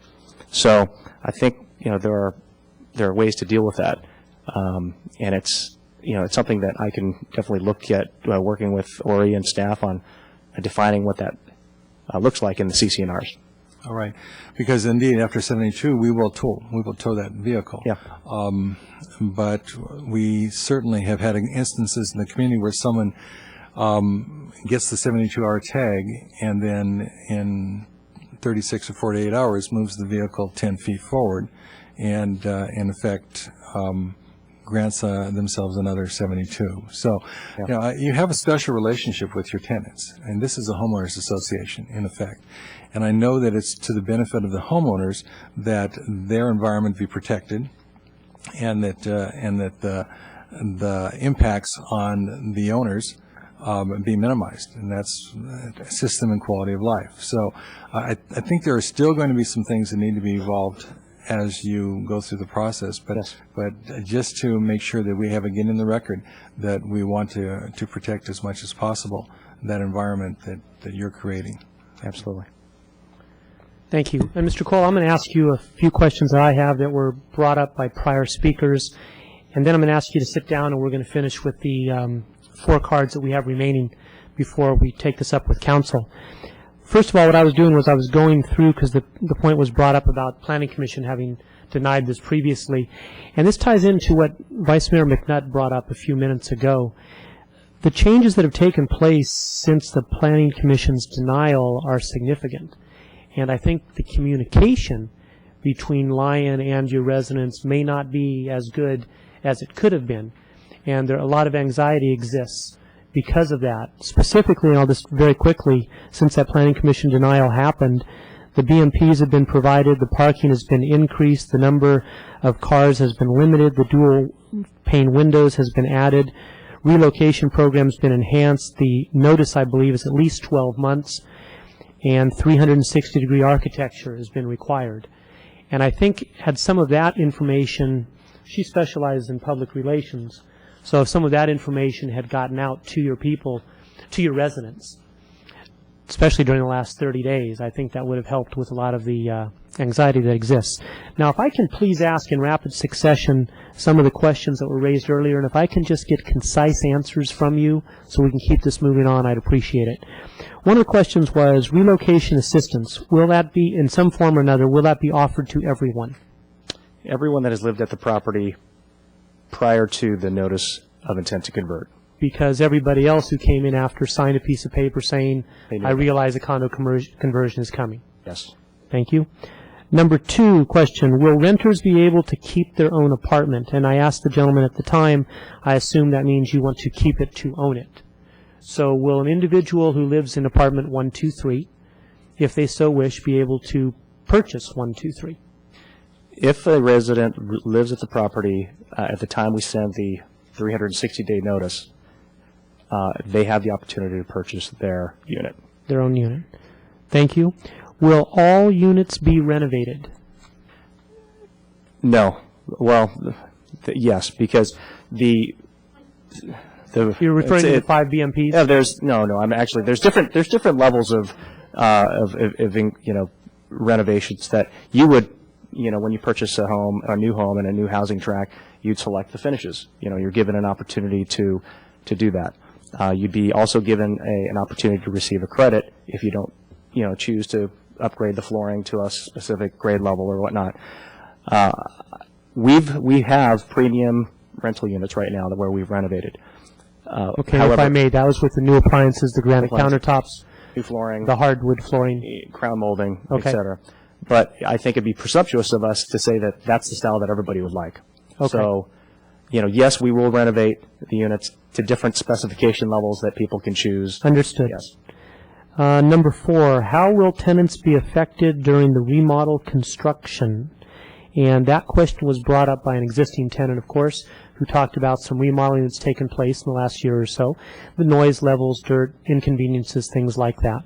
So when the actual remodeling of existing units for sale as condos, should this go through, how will existing tenants be affected, cared for, et cetera? And the second part of that question is, what will happen to their rents?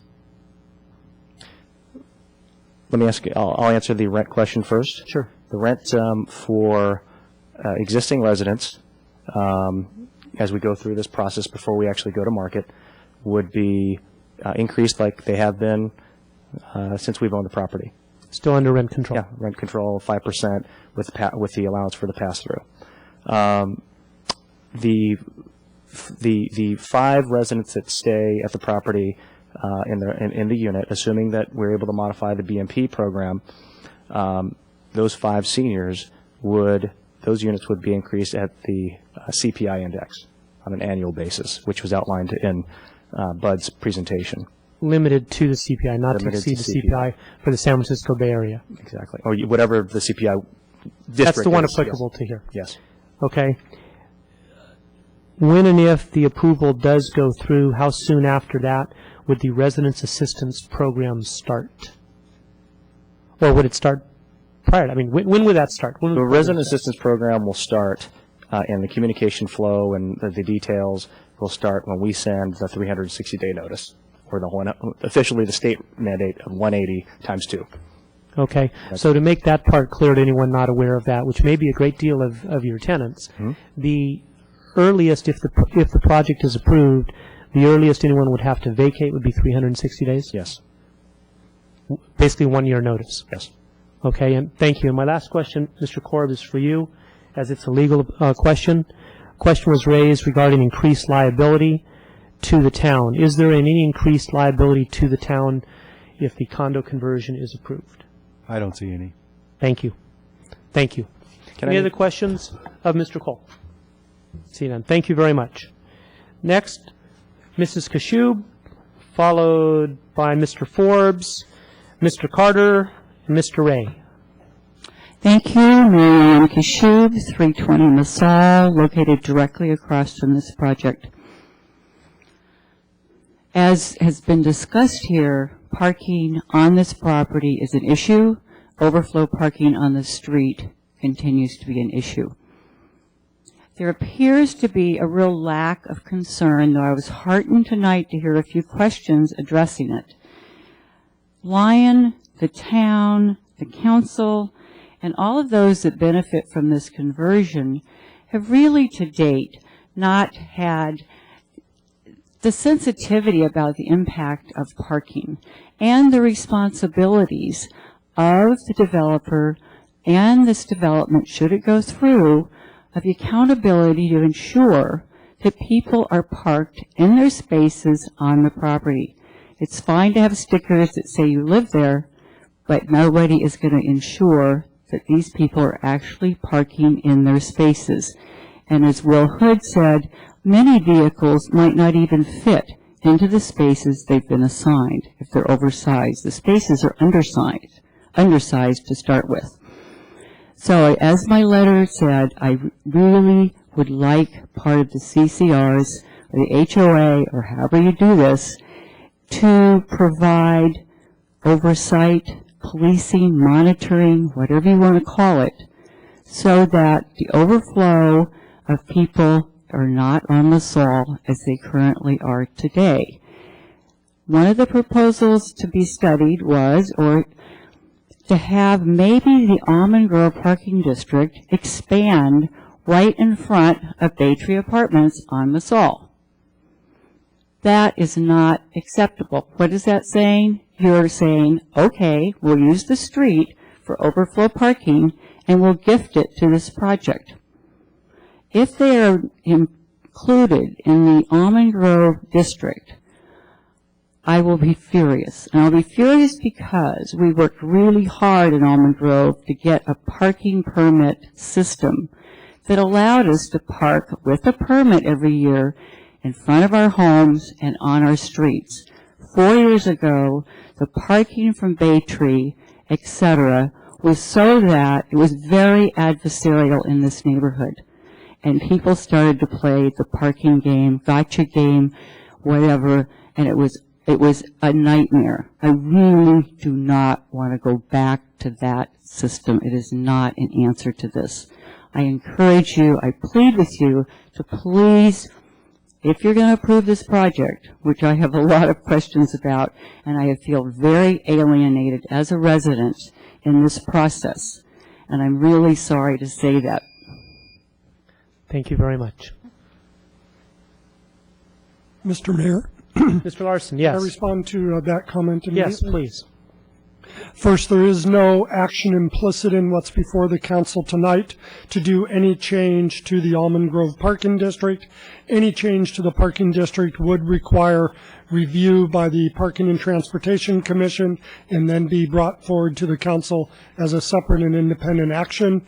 However, staff has considered in the parking assistance plan one of our stipulations that we may require as the project goes forward, depending on your approval tonight, is just fair notice to all prospective buyers and future tenants that the town retains the right at its sole discretion to restrict tenant, guest, or other public parking on Masol and the adjacent public streets, just so there's fair notice that we retain the right for any parking controls the town chooses to implement on those public streets. Thank you. I appreciate that clarification. Mr. Forbes, followed by Mr. Carter, Citizen Ray. Thanks for the opportunity of speaking to you briefly. I wanted to comment on the parking, something I happen to remember. The county planning department and the supervisors have been using the figure of 2.5 vehicles per household in this town since in this county since 1960. 2.5 vehicles per household. So I don't know how that applies to the number of spaces allowed for the tenants, especially for the one-bedroom apartments. So just that. I noticed that the devil is in the details in all this, and I wanted to ask this question. It's been way over a year since this application was first made for a conversion of the Bay Tree to maybe quite a bit more than that. It's been in the works and in the rumors. And in that length of time, I don't know why you haven't, put the horse before the cart instead of the cart before the horse. Because I don't want to sound adversarial about this, but just as a citizen, it does seem to me kind of upside down to be worrying this thing through. And I think the democratic process is admirable in this whole case. It has been admirable on all sides. But Palo Alto, my old hometown way back, has a very good ordinance that covers conversions. And your legal staff, Mr. Larson, could easily use that as a very good model since it's demographically a very similar community. And why haven't we, since this application was made, put our legal staff on this and created an ordinance so we wouldn't have all these problems? There wouldn't be the devil in the details that we are presently wrangling over and worrying over.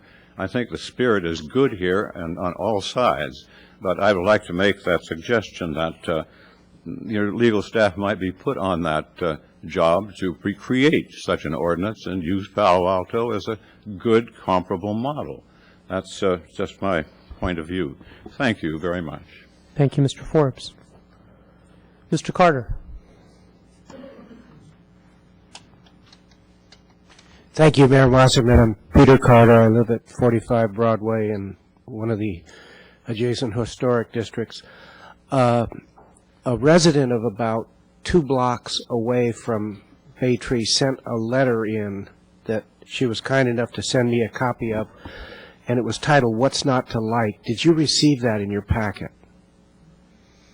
Yes. Okay. Well, then I won't belabor it and go over that, but I think that the bar has been set extremely high on this conversion, and this property, when this all is said and done, is going to be infinitely better off than when it started. There'll be significantly more parking. Each and every unit will be better than it was. There'll be energy efficiency techniques and standards executed that no one would have even imagined in the late 1950s when I used to deliver papers to Bay Tree right after it was built. And in short, the global issue here, it seems to me, is that we have an abundance of rental housing in Los Gatos. Recently, there's been as many as 70 new items on Craigslist for the Los Gatos area on a daily basis, and it rarely falls below about 40. There is, however, almost no housing available, particularly in the highly desirable area adjacent to downtown where young people and seniors like to live, that will be relatively priced at 50% or so of the average of the surrounding area. There just simply isn't any product like that, and I think that we will find, if we could fast forward 10 years, that people would come in and thank you for the opportunity to have owned their home, to have had appreciation, to have had the tax benefits of home ownership. They can't speak for themselves because they've yet to move in, but I'm absolutely certain, and one of them, with any luck, might be one of my sons, would be most appreciative of this opportunity.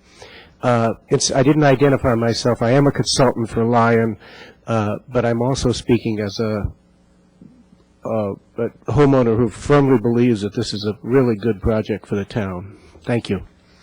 Thank you, Mr. Carter. And Citizen Ray is our final card.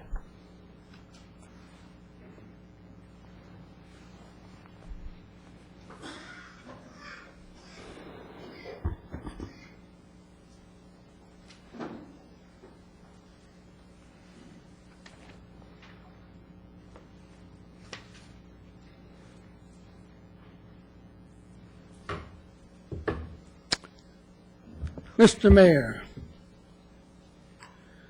my first comment is to the effect, I cannot believe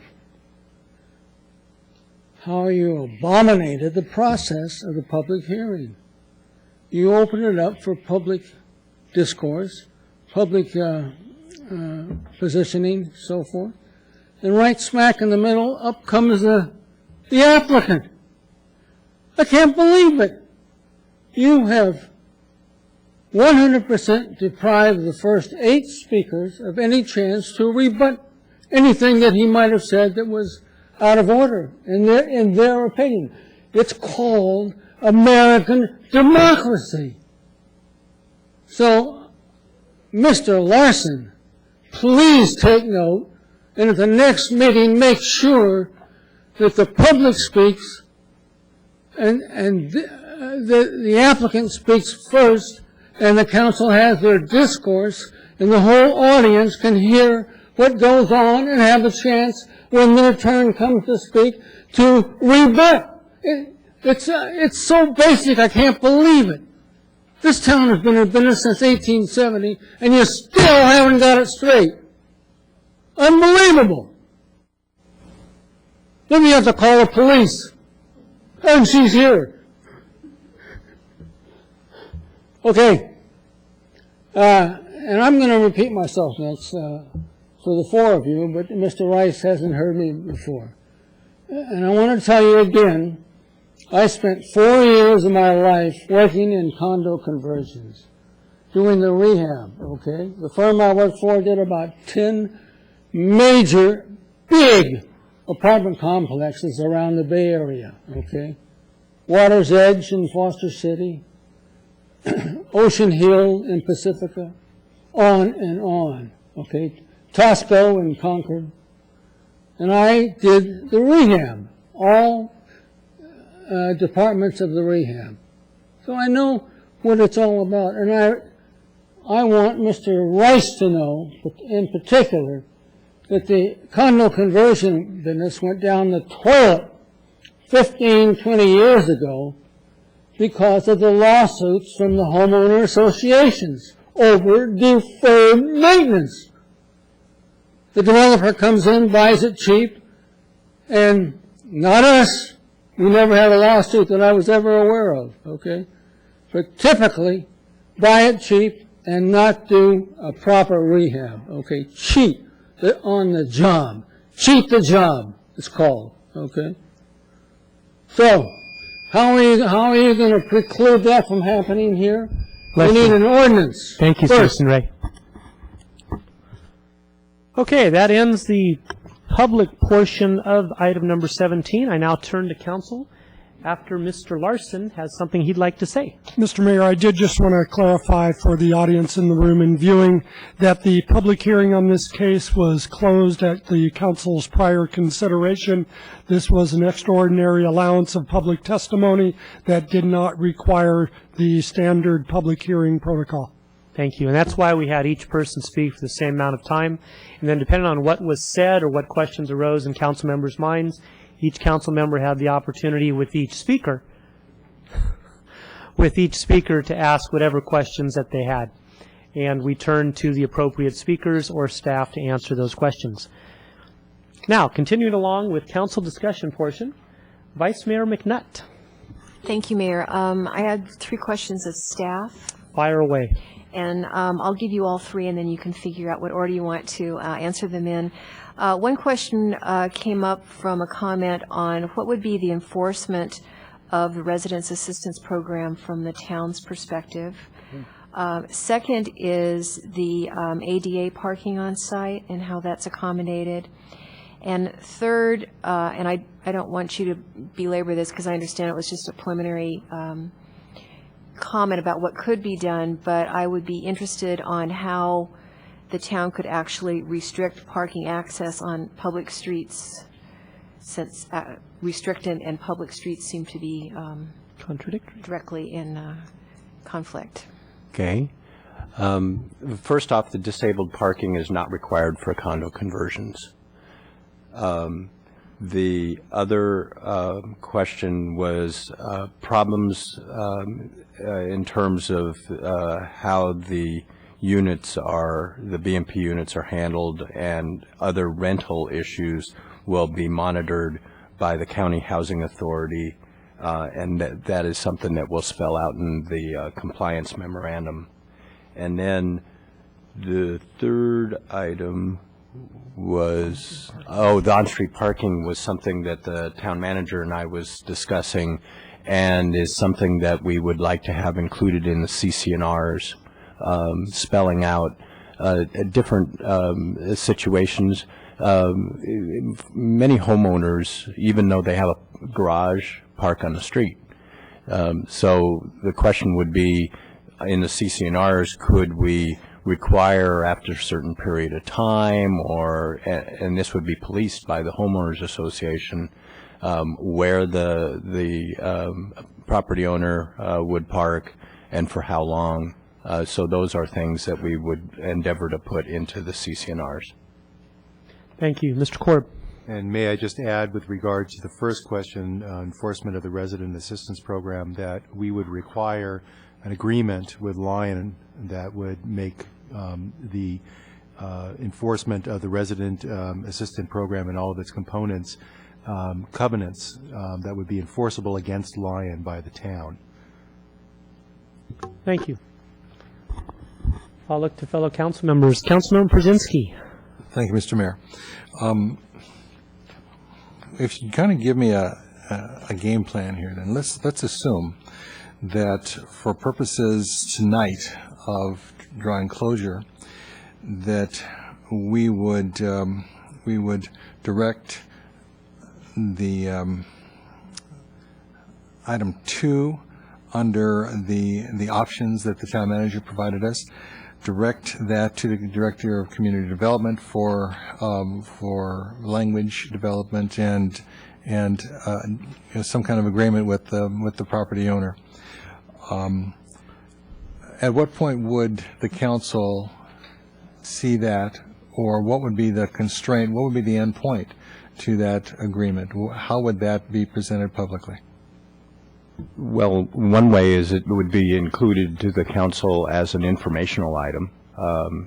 If for some reason it's not being able to be adopted by staff based on the direction that was provided, we'd bring it to you as another business item for discussion. Okay, so as other business, it would then return because you've come to a stalemate. Correct. Or there seems to be some disagreement that with the applicant. Yes, if I may add. Yes, please, Mr. Korb. The language that I previously proposed would authorize the town manager. It would be a specific authorization from council to the town manager to approve an agreement. Without that language, then we're in the normal situation where any agreement between the town and the developer with regard to such things as housing assistance programs will come back to council for final approval. So it doesn't matter whether there's a disagreement or not. We would assume that there wouldn't be a disagreement, but it would still come back to council on a public agenda for final approval. Thank you. Mr. Lortz, do you have something else? Well, and in terms of the direction to staff as stipulated, I think it's in condition 21 of the desk item, or attachment 21, that could be by motion. That was be included, and any others that you'd want to add. All right, my assumption was it would return, the language would return to us. I was concerned about the issue of conflict that was unresolved at your level. Okay, and you've answered that. Thank you. Thank you. And Mr. Brzezinski, just to be specific on what you were just referring to, we have a copy of what was on the PowerPoint. Were you talking about option number 2 of process alternatives? I was referencing attachment 21 as our desk item, and it was there were two offerings from the attorney. One was to direct modification of condition 3, and the second was to provide direction to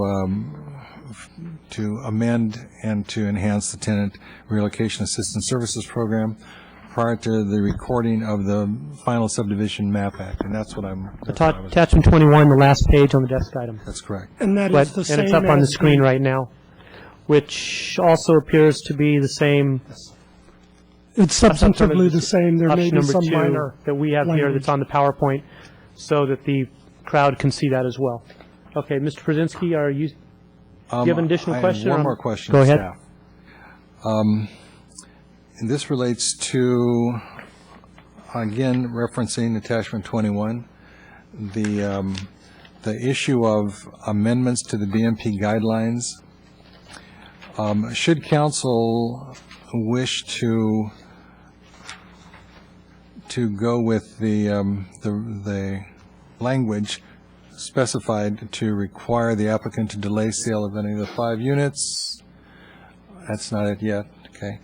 Delay any of the 5 units that will be voluntarily vacated by the senior community.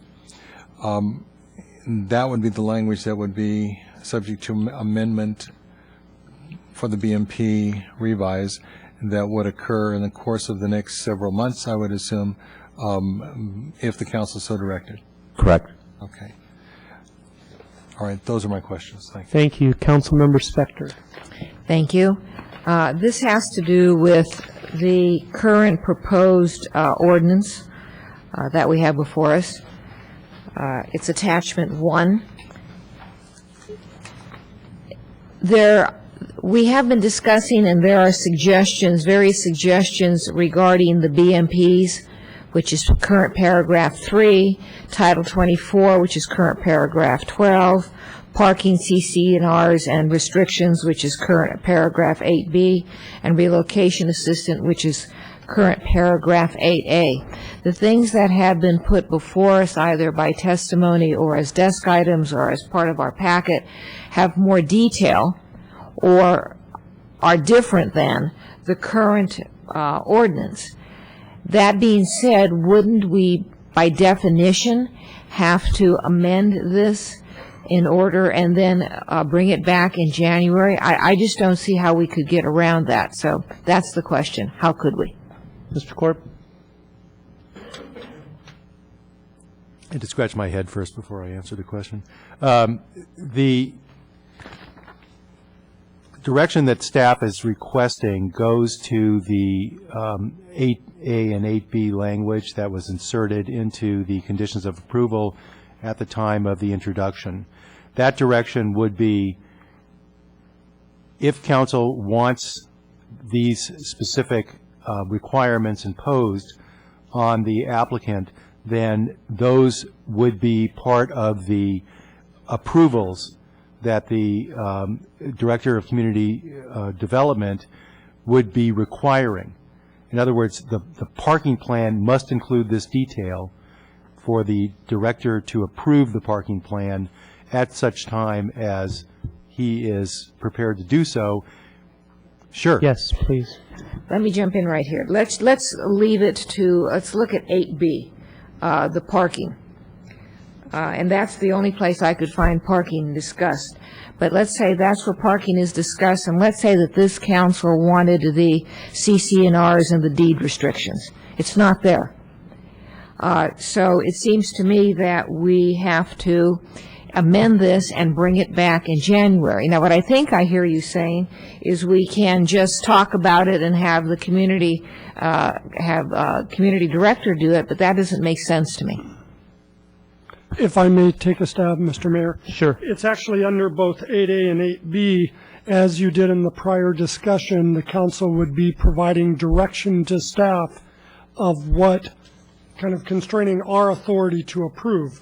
Right now, as they're written, it's pretty much staff's complete discretion to approve a tenant relocation assistance services program at staff's discretion. You would be providing additional direction, such as item 2 that was in desk item 21 and previously on the screen. Similarly, in the parking, you would be providing direction to staff to only approve a residential parking allocation plan, which includes a specification in both the CC&Rs and the deed restriction of 2 units, 2 spaces for 2 units.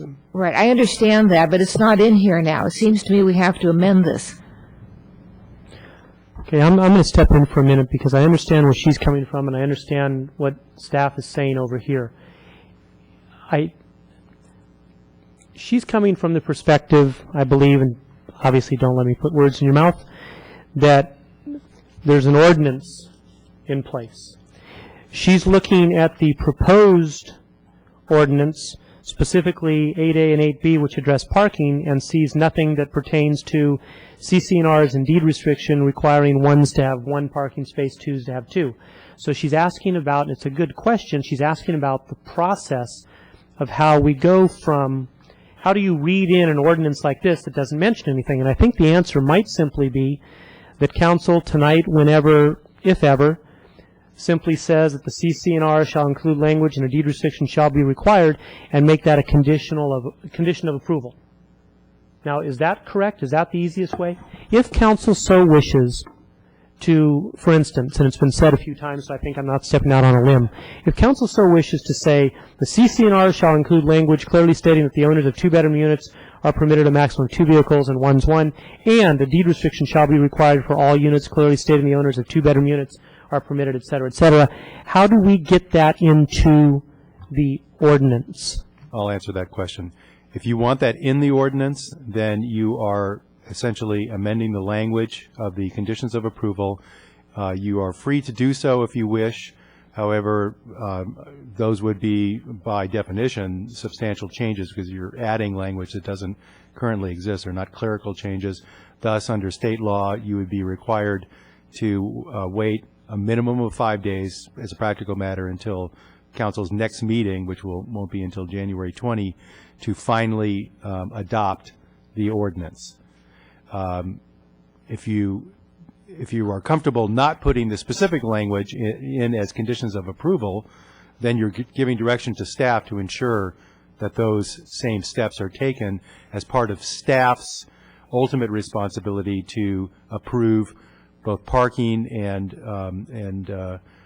relocation programs, which are provided in conditions 8A and B.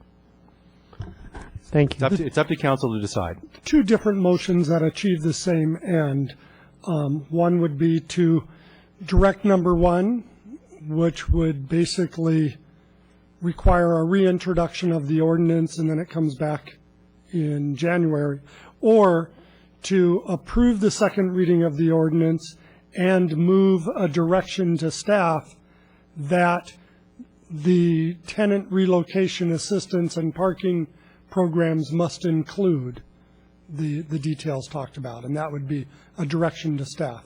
There is obviously strength in having that language included in the ordinance. However, it requires a level of specificity that often having staff-approved programs avoid trying to embed that in an ordinance to allow for it to be worked and resolved, such as the parking restriction idea we've talked about later. We're not prepared to provide language tonight for that to be included in an ordinance.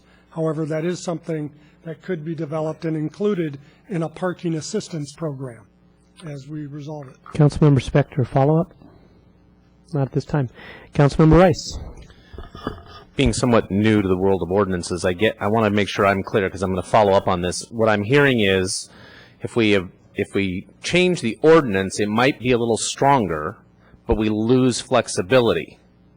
Is that a fair assessment? That's correct from the staff's perspective, because there are things that will come up as we're developing the agreements that will be further detail to address the various issues that have been discussed, memorialize assertions by the applicant, all of those things, and to have conditions about all of those, really to address Councilmember Spector's issue, we would really need to bring all of that back to you at another. Which is what I was going to follow up with, if I may. Then if we were to decide to change the ordinance, we're probably not going to finish the ordinance tonight. It's going to have to come back for a first introduction at a later meeting. Is that fair? That's correct, at least correct from my perspective. The only thing we're prepared tonight with written language is what the town attorney prepared for you in the addendum report. Which only deals with the BMP issue, doesn't deal with the parking related issues. Right. So you could include language, for example, that would be very general regarding adopt suitable CC&Rs to require limitations regarding parking allowances on the site. Now, with that something that general, then we would still in the parking plan approval process have to put flesh on those bones. Now, another way to deal with that, I was just mentioning to Mr. Larson, is council has the option of saying tonight let's finally adopt the ordinance with the language it currently has, give direction to staff with regard to what council wants to see addressed in the parking and relocation assistance plans, but then also have that direction require that staff bring those plans back to council for your review and essentially final approval. So you would essentially be telling the community development director one last time, this is what we approve. It won't be part of the ordinance if you did it that way, but you would have another bite at the apple. Thank you. Welcome. Mr. Brzezinski. I know this question, this is to staff again. This question's come up before. We get concerned about ordinance language as being the thing that guarantees we will get what we want. And then the supplemental definition somehow having less weight. And it's my understanding that should we approve this or any other ordinance language in front of us, which gives us broad stroke oversight of BMP, of parking, etc., that language will be enforceable as defined by the discussions that ensue with you and your counter in the applicant once it comes back to us, so that we will see at that point, this is the result of the negotiation, this is how close we got to those things that the council requested, and we can at that point in time say, not close enough, keep going, or we can say, you're able to capture what it is that we were intending. Is that an accurate evaluation? Well, the two things that would not be coming back to you as currently crafted in the ordinance would be the tenant relocation plan and the parking allocation plans. Now, as the town attorney mentioned, those could come back to you based on your direction if you chose to want to look at those documents and offer some concluding points. But we're trying to craft it in such a way that these documents do not come back to you, with the exception of the actual agreements that have to be entered into, and those will return. All right. And I'm going to reference then Councilwoman Spector's comments that, and I agree with her, that if we were to attempt to put then substantive language within the ordinance as so drawn, that that would require the January return, because we can't do it. It doesn't work. But at the same time, the language that is contained in the ordinance does act as an umbrella for those things that would eventually be determined in your dialogue with the applicant. So that's correct. With that in mind, I'm going to make a motion. Okay. I will move to adopt the ordinance introduced by the council on June 16, 2008. That's the plan development ordinance making zone change from RM 512 to RM 1220 PD. Can you speak into your microphone a little closer? Thank you. For the 56-lot residential subdivision to convert the existing apartments to condominiums at 347 Masal. And I would like to direct staff to include then option 2 on attachment 21 of the desk items received, to approve the relocation assistance program, and I would also ask that we require the deed restrictions regarding the number of vehicles as indicated again on attachment 21, and that would be a deed restriction with the CCNRs for the 2 vehicles per 2-bedroom, 1 vehicle per 1-bedroom unit. And then finally, to direct the staff to bring forward prepared amendments to the BMP regulations to accommodate the changes as indicated by tonight's discussion. I'm sorry, and the last part regarding the BMP was to bring forward what? Direct the staff to bring forward the prepared amendments to the BMP regulations that would accommodate what has been discussed, and that is referenced on the bullets under BMP units on attachment 21. And then, if I might add through the mayor, Title 24 was the last page. Correct. It looks like the only requirement is to double pane. Correct. Okay, we have a motion. I'm looking for a second before we have discussion. I'll second for purposes of discussion. Vice Mayor McNutt seconded, and now the discussion. Please go ahead, Vice Mayor McNutt. Thank you, Mayor. I know you just told us this, but I just want to review one more time for everybody all of the pieces that will either be coming back to council or continue on through the public process. So for example, architecture and site is a separate process, and that will go through Planning Commission and so on. So there's a whole nother discussion of that. And then you just mentioned, I should actually stop talking and let you tell me everything that comes back. Well, the architecture and site will be considered by the Planning Commission, so that will not be coming back to this body, but certainly will be coming back to the Planning Commission. The tentative map can be determined by the DRC. That's a public hearing. That will be noticed. That will be in this room as well. The ordinance amendments to the BMP and the BMP guidelines amendments, those would be going through their regular process, which would probably include the Community Services Commission, the Planning Commission, and then this body. And if I might ask one more. And at what point does the agency that you're going to sub this out to, you mentioned one of the county housing agencies or someone, at what point does that enforcement begin so that the residents feel like there's somebody monitoring it and they know that there's someone there taking their best interests to heart? Well, of course, the first thing will be the applicant having to notify the tenants and commencing the 120 or 180 day ×2 process. But then we will kick in an oversight through the County Housing Authority upon the adoption of the compliance memorandum. So once that's adopted, then we will be sending out a memo or a letter from the County Housing Authority to the residents. Okay.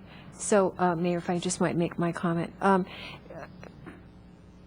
Given all of that, the additional opportunities for public discussion and monitoring this, I will be supporting the motion.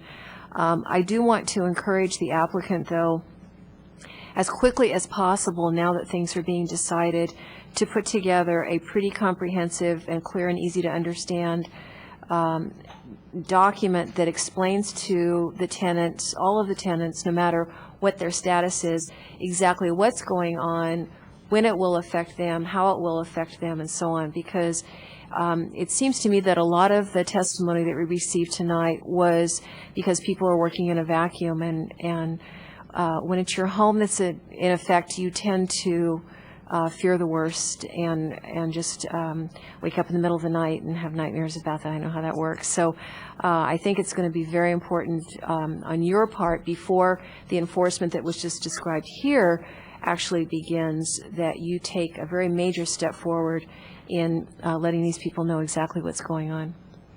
Thank you. Thank you, Vice Mayor McNutt. And before I turn to Councilmember Spector, Mr. Lortz, could you please take Mr. Przinski's motion as it is and explain exactly what you understand is being proposed regarding amendments to the BMP ordinance?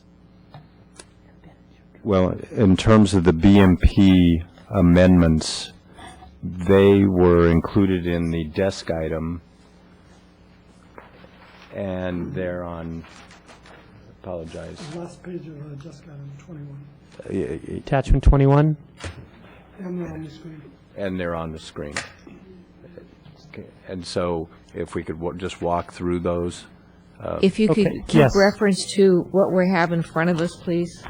Attachment 21. Sure. Paragraph 1 or bullet 1 or whatever. We need to know exactly, because I have a feeling I know exactly how Councilmember Spector's feeling, and I have the same concerns, that we address this whole issue regarding the ordinance and the amendments to the ordinance to BMP, and we do this the right way. And remember, these regulations, both the guidelines and the ordinance, will come back to the council for not only the changes that you're directing us to include, but any other changes that you may want to include or are recommended by the Community Services Commission and or the Planning Commission. So the first is on the bottom of the first page of attachment 21, and it's directing staff to prepare amendments to the BMP guidelines as outlined below that may allow the 5 units with the special circumstance seniors to continue to live at Bay Tree as owners or tenants. And then that is to grant the special circumstance seniors who reside in the project extra ranking points to help them qualify to purchase Bay Tree BMP units, essentially creating a first right of refusal opportunity. Then you're also directing staff to prepare amendments to the BMP guidelines and or ordinance as outlined below that will allow the 5 units with the special circumstance seniors to continue to live at Bay Tree as tenants. And that would be to require the applicant to delay the sale of any of the 5 units occupied by the special circumstance seniors until they voluntarily vacate their units. The rent will be fixed at the rate the tenant is currently paying, with an annual increase consistent with the cost of living.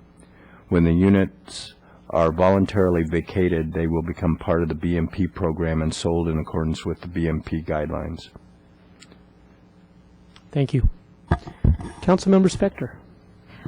All right, now that you just read is that under this motion, as you understand it, become part of the ordinance? No. All right. It's direction. Correct. All right. But it seems to be inconsistent with paragraph 3 of the proposed ordinance.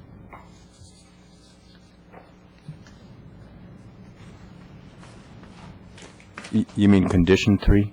Condition 3. You're talking about the current language of condition 3. The current language. Because we're not amending that paragraph under this motion.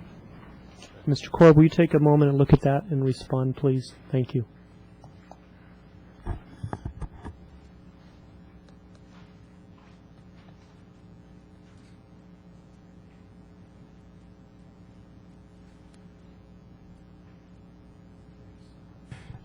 Yeah.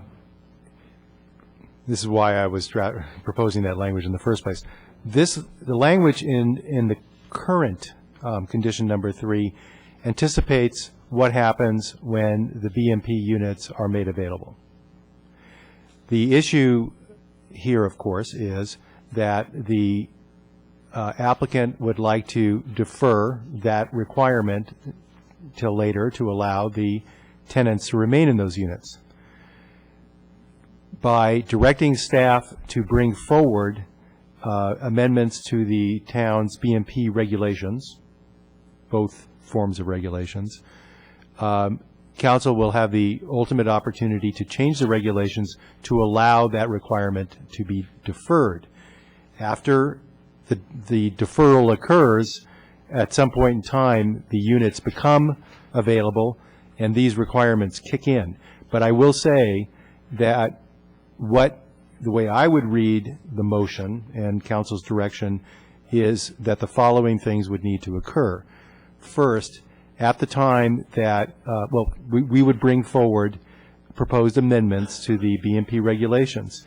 Those amendments, as I stated earlier, would not be specific to this project. They would most likely be specific to condo conversions. They would encompass all of the requirements of that direction to ensure that tenants could hold over and who can do that and under what circumstances and when that ends. And if I may interrupt, you said they would be brought forward. At what point in this process would they be brought forward? Staff would need to prepare something and then take those proposed amendments through the Community Services Commission and the Planning Commission and then up to council. Okay. Remember that zoning ordinances have to go through Planning Commission and then council. The BMP guidelines, which is a separate set of rules adopted by resolution, would normally go through Community Services, which would give a recommendation to council. Okay. That would be the course of that. But the rest of these requirements, we would include in an agreement, in that agreement that I was talking about, that would essentially take the requirements of the relocation assistance program and reduce it to a covenant or a set of covenants between the applicant and the town regarding who gets to stay over, when they get to stay over, when their tenancy ends, and who's responsible for that, and what the developer then has to do to those units to prepare those units for ultimate sale as part of the BMP program. Okay, and I'm going to interrupt for a second. To address the issue that Councilmember Spector has brought up, I'm going to look to the motion maker, Mr. Brzezinski. Mr. Korb has just described the process for making the amendments, the changes to the ordinance, going through Planning Commission, Community Services, et cetera, before ultimately reaching us. I know for myself, if I knew that was part of this whole package, that would be one of the steps that we would want to see done, direction. I don't know if that needs to be a separate motion or not, Mr. Korb, but if what you just said were amendments changing the BMP in the way that we wish it to happen, the ordinance happens, goes through Community Services, Planning Commission, and to us, can we put that in the motion as well?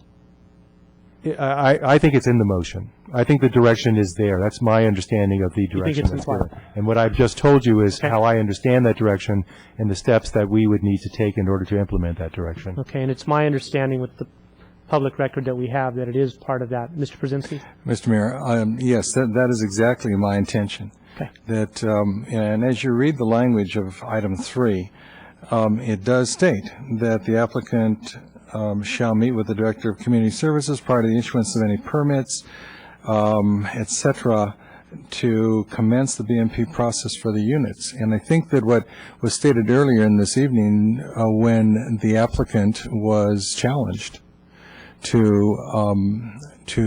in effect, commit to moving forward with the caveat that should the council not revise the BMP ordinance language to accommodate the specific requests of the council, the specific demand of the council, that we protect our seniors in the Bay Tree.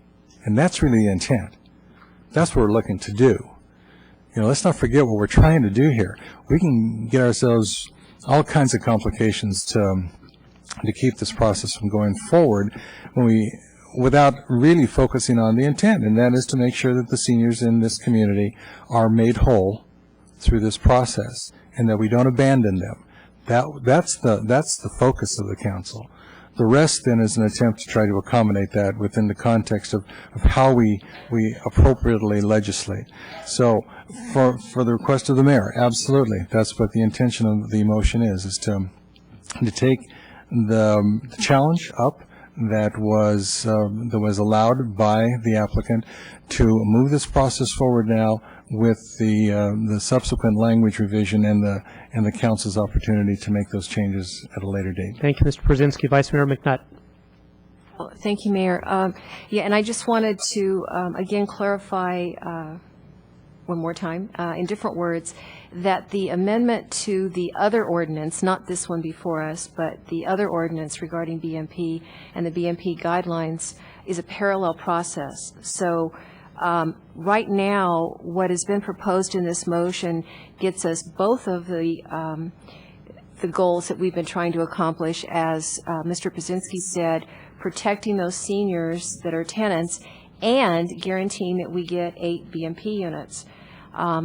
All the risk is on the applicant, and I questioned him on that, because if we decide at any point in the process that we choose not to amend the other ordinance and the BMP guidelines, or we don't amend them in a way that supports this, they are still on the hook for 8 BMP units and providing those seniors with housing until such time as they choose to leave. So this is win-win for us, win-win for the community, and maybe win for the applicant, which is kind of how it should be. Sounds good. Councilmember Rice. I'm going to support the motion. I just wanted to comment that I had the opportunity to hear this from the Planning Commission level, and what we see before us tonight and where we're headed with this, at least at the moment, is such a far cry from what we originally heard. The community that lives there was heard, the community neighborhood was heard, and I think this is really the best of what this process should produce. And I will echo what Vice Mayor McNutt just said, that it really gives a win-win to the seniors, it gives a win for the town, for the BMP units, and places the risk on the applicant, but I think they get a win out of it too, because they're ultimately getting what they're after as well. So I think this is I'm going to support the motion. Thank you. Councilmember Spector. No? Any further discussion on this? No? I'll toss in my 2 cents. What I've been very impressed with from the beginning is the recognition of those tenants, especially those that have been at Bay Tree prior to notice of an intended condo conversion, which I don't know now, might be 3 years ago. Time flies by. And those tenants that are in place, the seniors that are in place, the people that are in place that have families that go to schools in this area. And when I look at this relocation package, and Palo Alto was mentioned by a gentleman here earlier as a role model, our staff has looked at Palo Alto and Berkeley and other places, and I think at the end of the day we're going to find out that what we have before us tonight, that we appear to be moving forward on, a relocation package that is unsurpassed, an ability for existing seniors to be moved up in the BMP program and buy their own places is unique. A doubling of the state required 180-day notice to 360 days, and also provision where those families, those residents of Bay Tree that have kids in school don't even have to move during the school year. There's the Title 24 that's required by the state, and the proposal before us goes beyond that with dual pane windows. The proposal before us now includes 360-degree architecture, which is going to enhance the Almond Grove area as it is. The parking's going to be interesting, but with the CC&R and deed restrictions, I didn't find those in comparing Palo Alto and Berkeley condo conversion plans either. So that's another step there. So I too will be supporting the motion. I'll look for any further council discussion. Staff comments? Seeing none, I'll call for the question. All in favor of the motion, say aye. Aye. Aye. Opposed? None. Passes unanimously. And I think we're going to take a 5-minute break right now.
agenda item 18, which relates to the construction of our new police field on Los Gatos Boulevard. And we're going to start with an introduction from Town Manager Greg Larson. Mr. Mayor, members of the council, I did want to introduce Todd Capurso, our Director of Parks and Public Works, who will be providing the staff presentation. With him is Assistant Director of Parks and Public Works, Town Engineer, and Project Manager, a man of many titles, Kevin Rohani. Also directly participating in this project were Director of Community Development, Director Bud Lortz and Curtis Banks on his staff, Police Chief Scott Seaman, along with Captain Elena Harris and Sergeant Carrie Harris, as well as Captain, did I mix up the names? What did I say? Elena Forrest, excuse me, and Sergeant Carrie Harris. But the library director's not here, correct? Correct. Okay. And let's see, and then Assistant Town Manager Pamela Jacobs. So with that, I'd like to turn it over to Todd for the staff report. Thank you, Greg. Mr. Mayor, members of the council, here to provide the staff report for the Los Gatos Monte Sereno Police Operations Building. Before we speak specifically on the recommendations before council, it'd be helpful to provide a little bit of the history regarding this project. The project was initiated in early 2007 and began with the acquisition of the site and the existing 9,000 square foot structure. The budget was developed with the intent of renovating that building to meet the operational needs of the police department. And during the design phase, the concept of constructing a new Emergency Operations Center, an EOC, was also introduced. This would have the added benefit of also being utilized as a police briefing room and could also be made available to host community meetings. This additional space would also allow for additional police operational units, such as the detectives, to relocate into the new space as well. However, there were no budget adjustments or corresponding scope reduction in other areas to accommodate this additional element. As such, when the project was bid in this form, all 4 bids were more than $1 million over budget and were rejected by the town. Also, should be noted that at that time, our market conditions were at the top of the market, so to speak. We had high fuel costs, we had a relatively good economy, and to think that was all 6 months ago.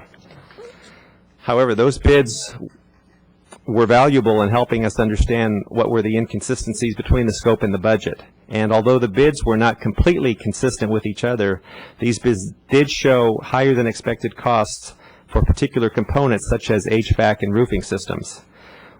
Working with the project architect and professional engineering consultant, our design team then began the value engineering efforts. These efforts resulted in the HVAC system being redesigned from a central plant to individual roof-mounted package units and changing from a proprietary roofing system to one that is more generic. Some wall and floor finishes were also changed to more economical alternatives that would retain the same level of functionality. And lastly, the EOC was broken off as an ad alternate, and this strategy would allow the town to award the base bid only in the event that higher than expected bids were received once again. Concurrent to the redesign efforts, the staff also began work to increase the pool of qualified bidders. During the last several months, 10 additional firms were pre-qualified to go along with the original 5 from the initial process. The bids were also transitioned to a more standardized process using bid sheets that made it easier to track the cost of individual components, removing ambiguity from the process. Externally, the market was also changing. There were less projects of this magnitude out for bid, public or otherwise, and seasonality also favors this project because of the pre-existing structure, which lends itself to the fact that some of the work can be performed in poor weather conditions. There have also been dramatic price drops in fuel, resulting in significantly lower transportation and shipping costs, and material costs, most notably steel and copper, have also dropped, leading to better pricing from subcontractors and suppliers. So with the revised bid package, a larger pool of bidders, and an improved bid climate, this project went back out to bid last month. Our redesign efforts proved to be a very good return on investment as the results were even better than anticipated. The town received 9 bid sets, and there was consistency in the bids, as 6 of them were within 5% of the estimate. 2 were lower, with 1 substantially lower. Because of the bids received, and the low bid in particular, the town is in position to award the entire project, including the construction of the EOC, by applying the savings from the bid process and an additional amount from the general fund designated reserves. This funding strategy allows for the full funding of the project and all associated components, including the contingency for unanticipated, unforeseen work, all project management costs, including construction inspection and materials testing, and FF&E, which includes a significant amount of electronics and security components. It also allows for some space planning and improvements here at the Civic Center in the space being vacated by the existing staff, with the intent of relocating other police department staff from the houses along Villa back here to the Civic Center. To put monetary figures on these components, the budget can be broken down as follows. The construction contract, this is for the complete award, including the EOC. The contingency is a standard 10% amount.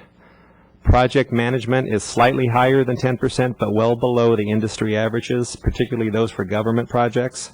And FF&E, this $400,000 amount represents full funding for the project, but staff is continuing efforts to reduce this figure, and these efforts will continue well into the project as individual purchases for equipment are made.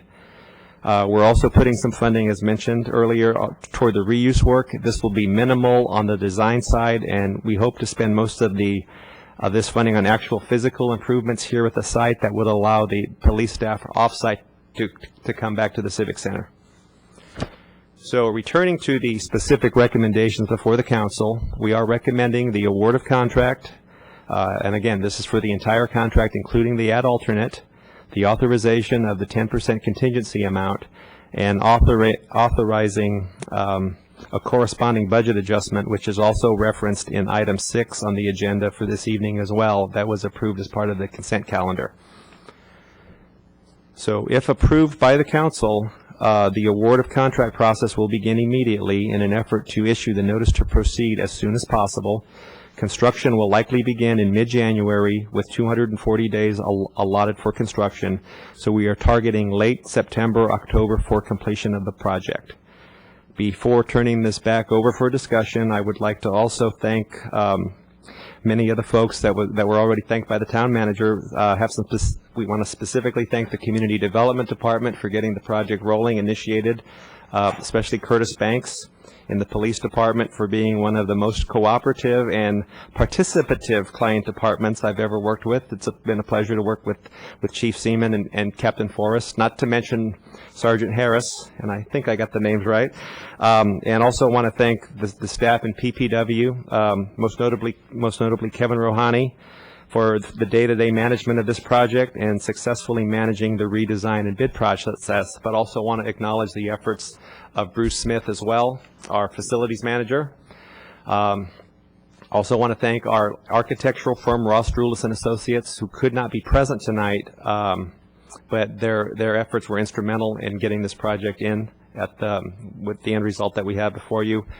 Also want to thank representatives from Harris Associates who helped in the value engineering redesign of the project, and they will also be the project management firm for the duration of the project. So Mike Cooper and Bill Little are here.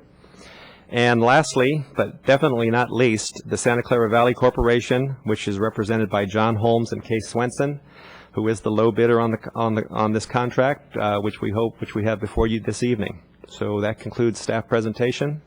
We're available for questions or comments. Thank you, Mr. Caperso. First of all, yay, congratulations, great news, great job, fantastic. Talking about making lemonade out of lemons as far as the rebidding process and the timing of this whole thing. Be nice to build a library next week, too. And in 240 days. Yes. Well, they did a lot less or a lot more in 6, so 7, 6, whatever. Anyway, thank you all for everyone that you named and everyone that everyone's named. I'll now turn to staff for any questions, council for any questions of staff. Seeing none. Whoops, seeing one. Councilmember Rice. Just a quick one. You mentioned the EOC doubling as community meeting space, and I'm curious how, with reserve officers and DART and briefing, that also being the briefing room 3 to 5 times a day for shift changes and the like, how do you anticipate that working? I'm going to let the chief take over in just a second, but I will tell you that the primary purpose of that building is to be the emergency operations center and the police briefing room, and I believe that the community use of that room would not be unregulated. It would be more when we have a need to host a community meeting, as the police department would, but I will let the chief take over from that point. Thank you, Chief. That was a great answer. Thank you, Chief. Okay, next. No, a little more. Since I have the microphone, Councilmember Rice, thank you for the opportunity to speak, and just to steal a moment, Mayor Wasserman and members of the council, on behalf of the department, thank you personally for your support throughout this project, and to thank you for your consideration of this recommendation by staff, and to echo Todd and Kevin for their work, and to single out, or not to single out every single person that's already been named, but just to speak on behalf of the department for the probably 45 years that your uniformed officers, your detectives, your dispatchers have been in a smaller space than they deserve, to be at a moment in time when the officers who are represented in the back of the room here can serve you even more efficiently and more effectively with pride and professionalism. The new facility is very special for all of us. So I've invited them in to witness what we consider a momentous occasion, and look forward to the opportunity to open this new building with your presence. Thank you very much, Chief. So Answer your question? I'll finish the question, though, a little bit in that. Okay. In that it is a community room in name, but it's really for the times when we need to meet with the community, when we're hosting a community meeting, and so we're already there.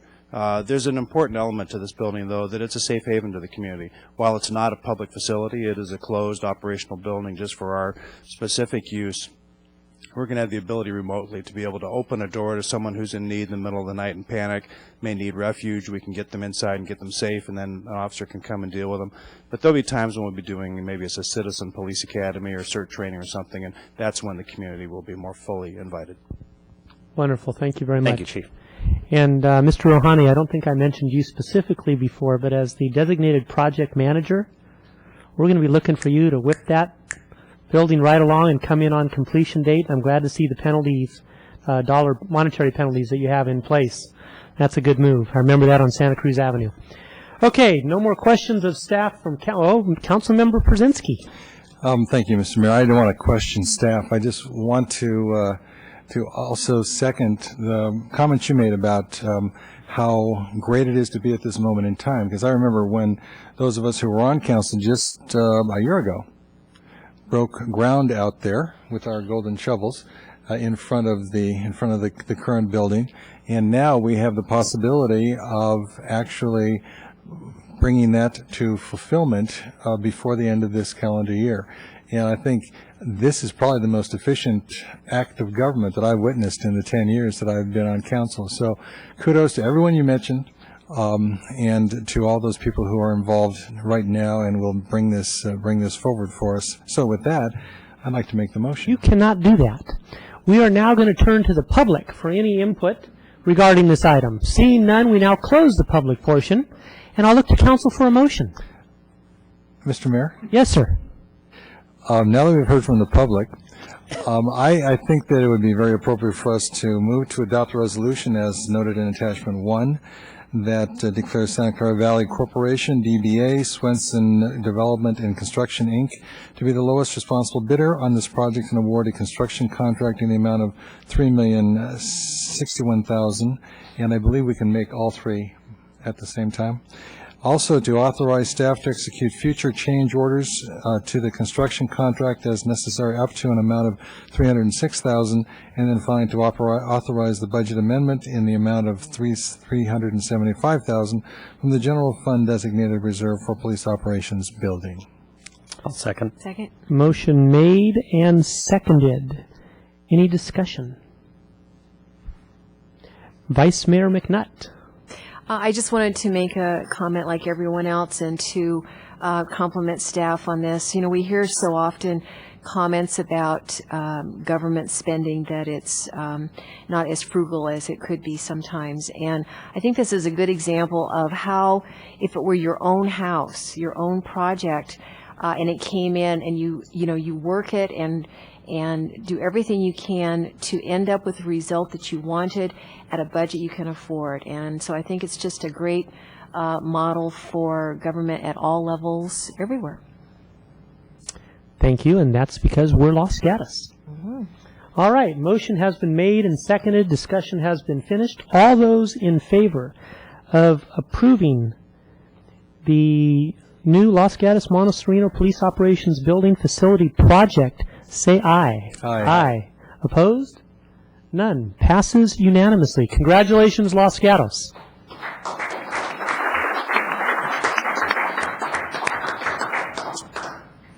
Okay, we will now move on to item number 18 of the agenda. Oops, 19. Thank you. I see 18 is still the police department. Okay, we'll move on to item number 19. Let's see, public hearings, public hearing portion. Bless you, bless you.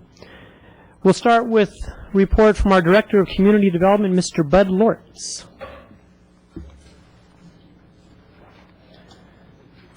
And for those watching at home, this is to consider a request to modify a conditional use permit to allow beer and wine service and outdoor seating on properties owned C1 at 440 North Santa Cruz Avenue in the Los Gatos Shopping Center.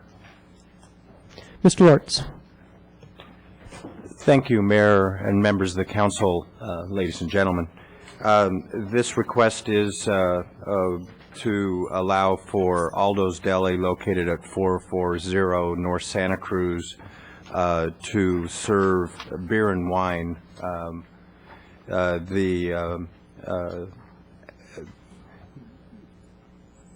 The applicant is also applying to seasonally locate 2 of the 22 approved seats in the outdoor seating area. The alcohol policy, as you know, requires that these types of requests come to the council for final action. The Planning Commission voted 6-0 to recommend approval, and with that, that concludes staff's report. Thank you for your staff report. I'll turn to council, look for any questions. Councilmember Spector. Thank you. One question on condition number 5 regarding seating. I'm assuming that when you say a maximum of 22 seats, you're not adding another 2 for out of doors. Is that correct? That's correct. Then I would suggest somewhere along the line when we get to a motion that the second sentence read a maximum of 2 of those 22 seats may be placed on the outdoor, just for the clarification. Councilmember Spector, you're on attachment to item number 5 of the recommended condition of approval? Yes. Okay, and I just want to make a note on this because I have a feeling we're going to be coming back to that in just a moment. A maximum of 2 of those 22 seats may be placed in the outdoor seating area. Okay, and since those were not mentioned before, we're going to say a maximum of 2 of the 22 seats? Right. Is that all right with you? Yes. Okay. Any other questions of council? Seeing none, we will open the public hearing. Anyone wishing to speak on this item? Seeing none, we will close the public testimony portion, and I will look to council for discussion or a motion, which we need for part 3 but not part 4. Okay. Discussion or a motion? Well, Councilmember Spector. All right, since I did that great modification of the conditions, I'm going to move to make the required findings in attachment 1 and approve the modification to the conditional use permit application U-08-015, subject to conditions attachment 2 as modified. Thank you. Motion's made. Looking for a second. Second. We have a second, Vice Mayor McNutt. Looking for council discussion. Seeing none, I will call for the question. All in favor of the motion as worded in item number 3 on page 1 of our staff report, plus the addition of 2 of the in number 5. All in favor, say aye. Aye. Aye. Opposed? Nay. That carries unanimously. We now go to number 4. All in favor? Aye. That's all. Nay. No, not me. No, I'm in favor. 5-0. 5-0 in Los Gatos. All right. No one opposed. Now on to number 5, which does not require a motion. It says refer to the town attorney for the preparation of the appropriate resolution. So referred? Yes. Thank you. That concludes item number 19, which I believe is the final item It is. Council, anything else to be said? Manager, anything else you wish to say? Seeing none, this meeting is adjourned. Happy holidays, Merry Christmas, Hanukkah, all the rest, and we'll see you in the new year.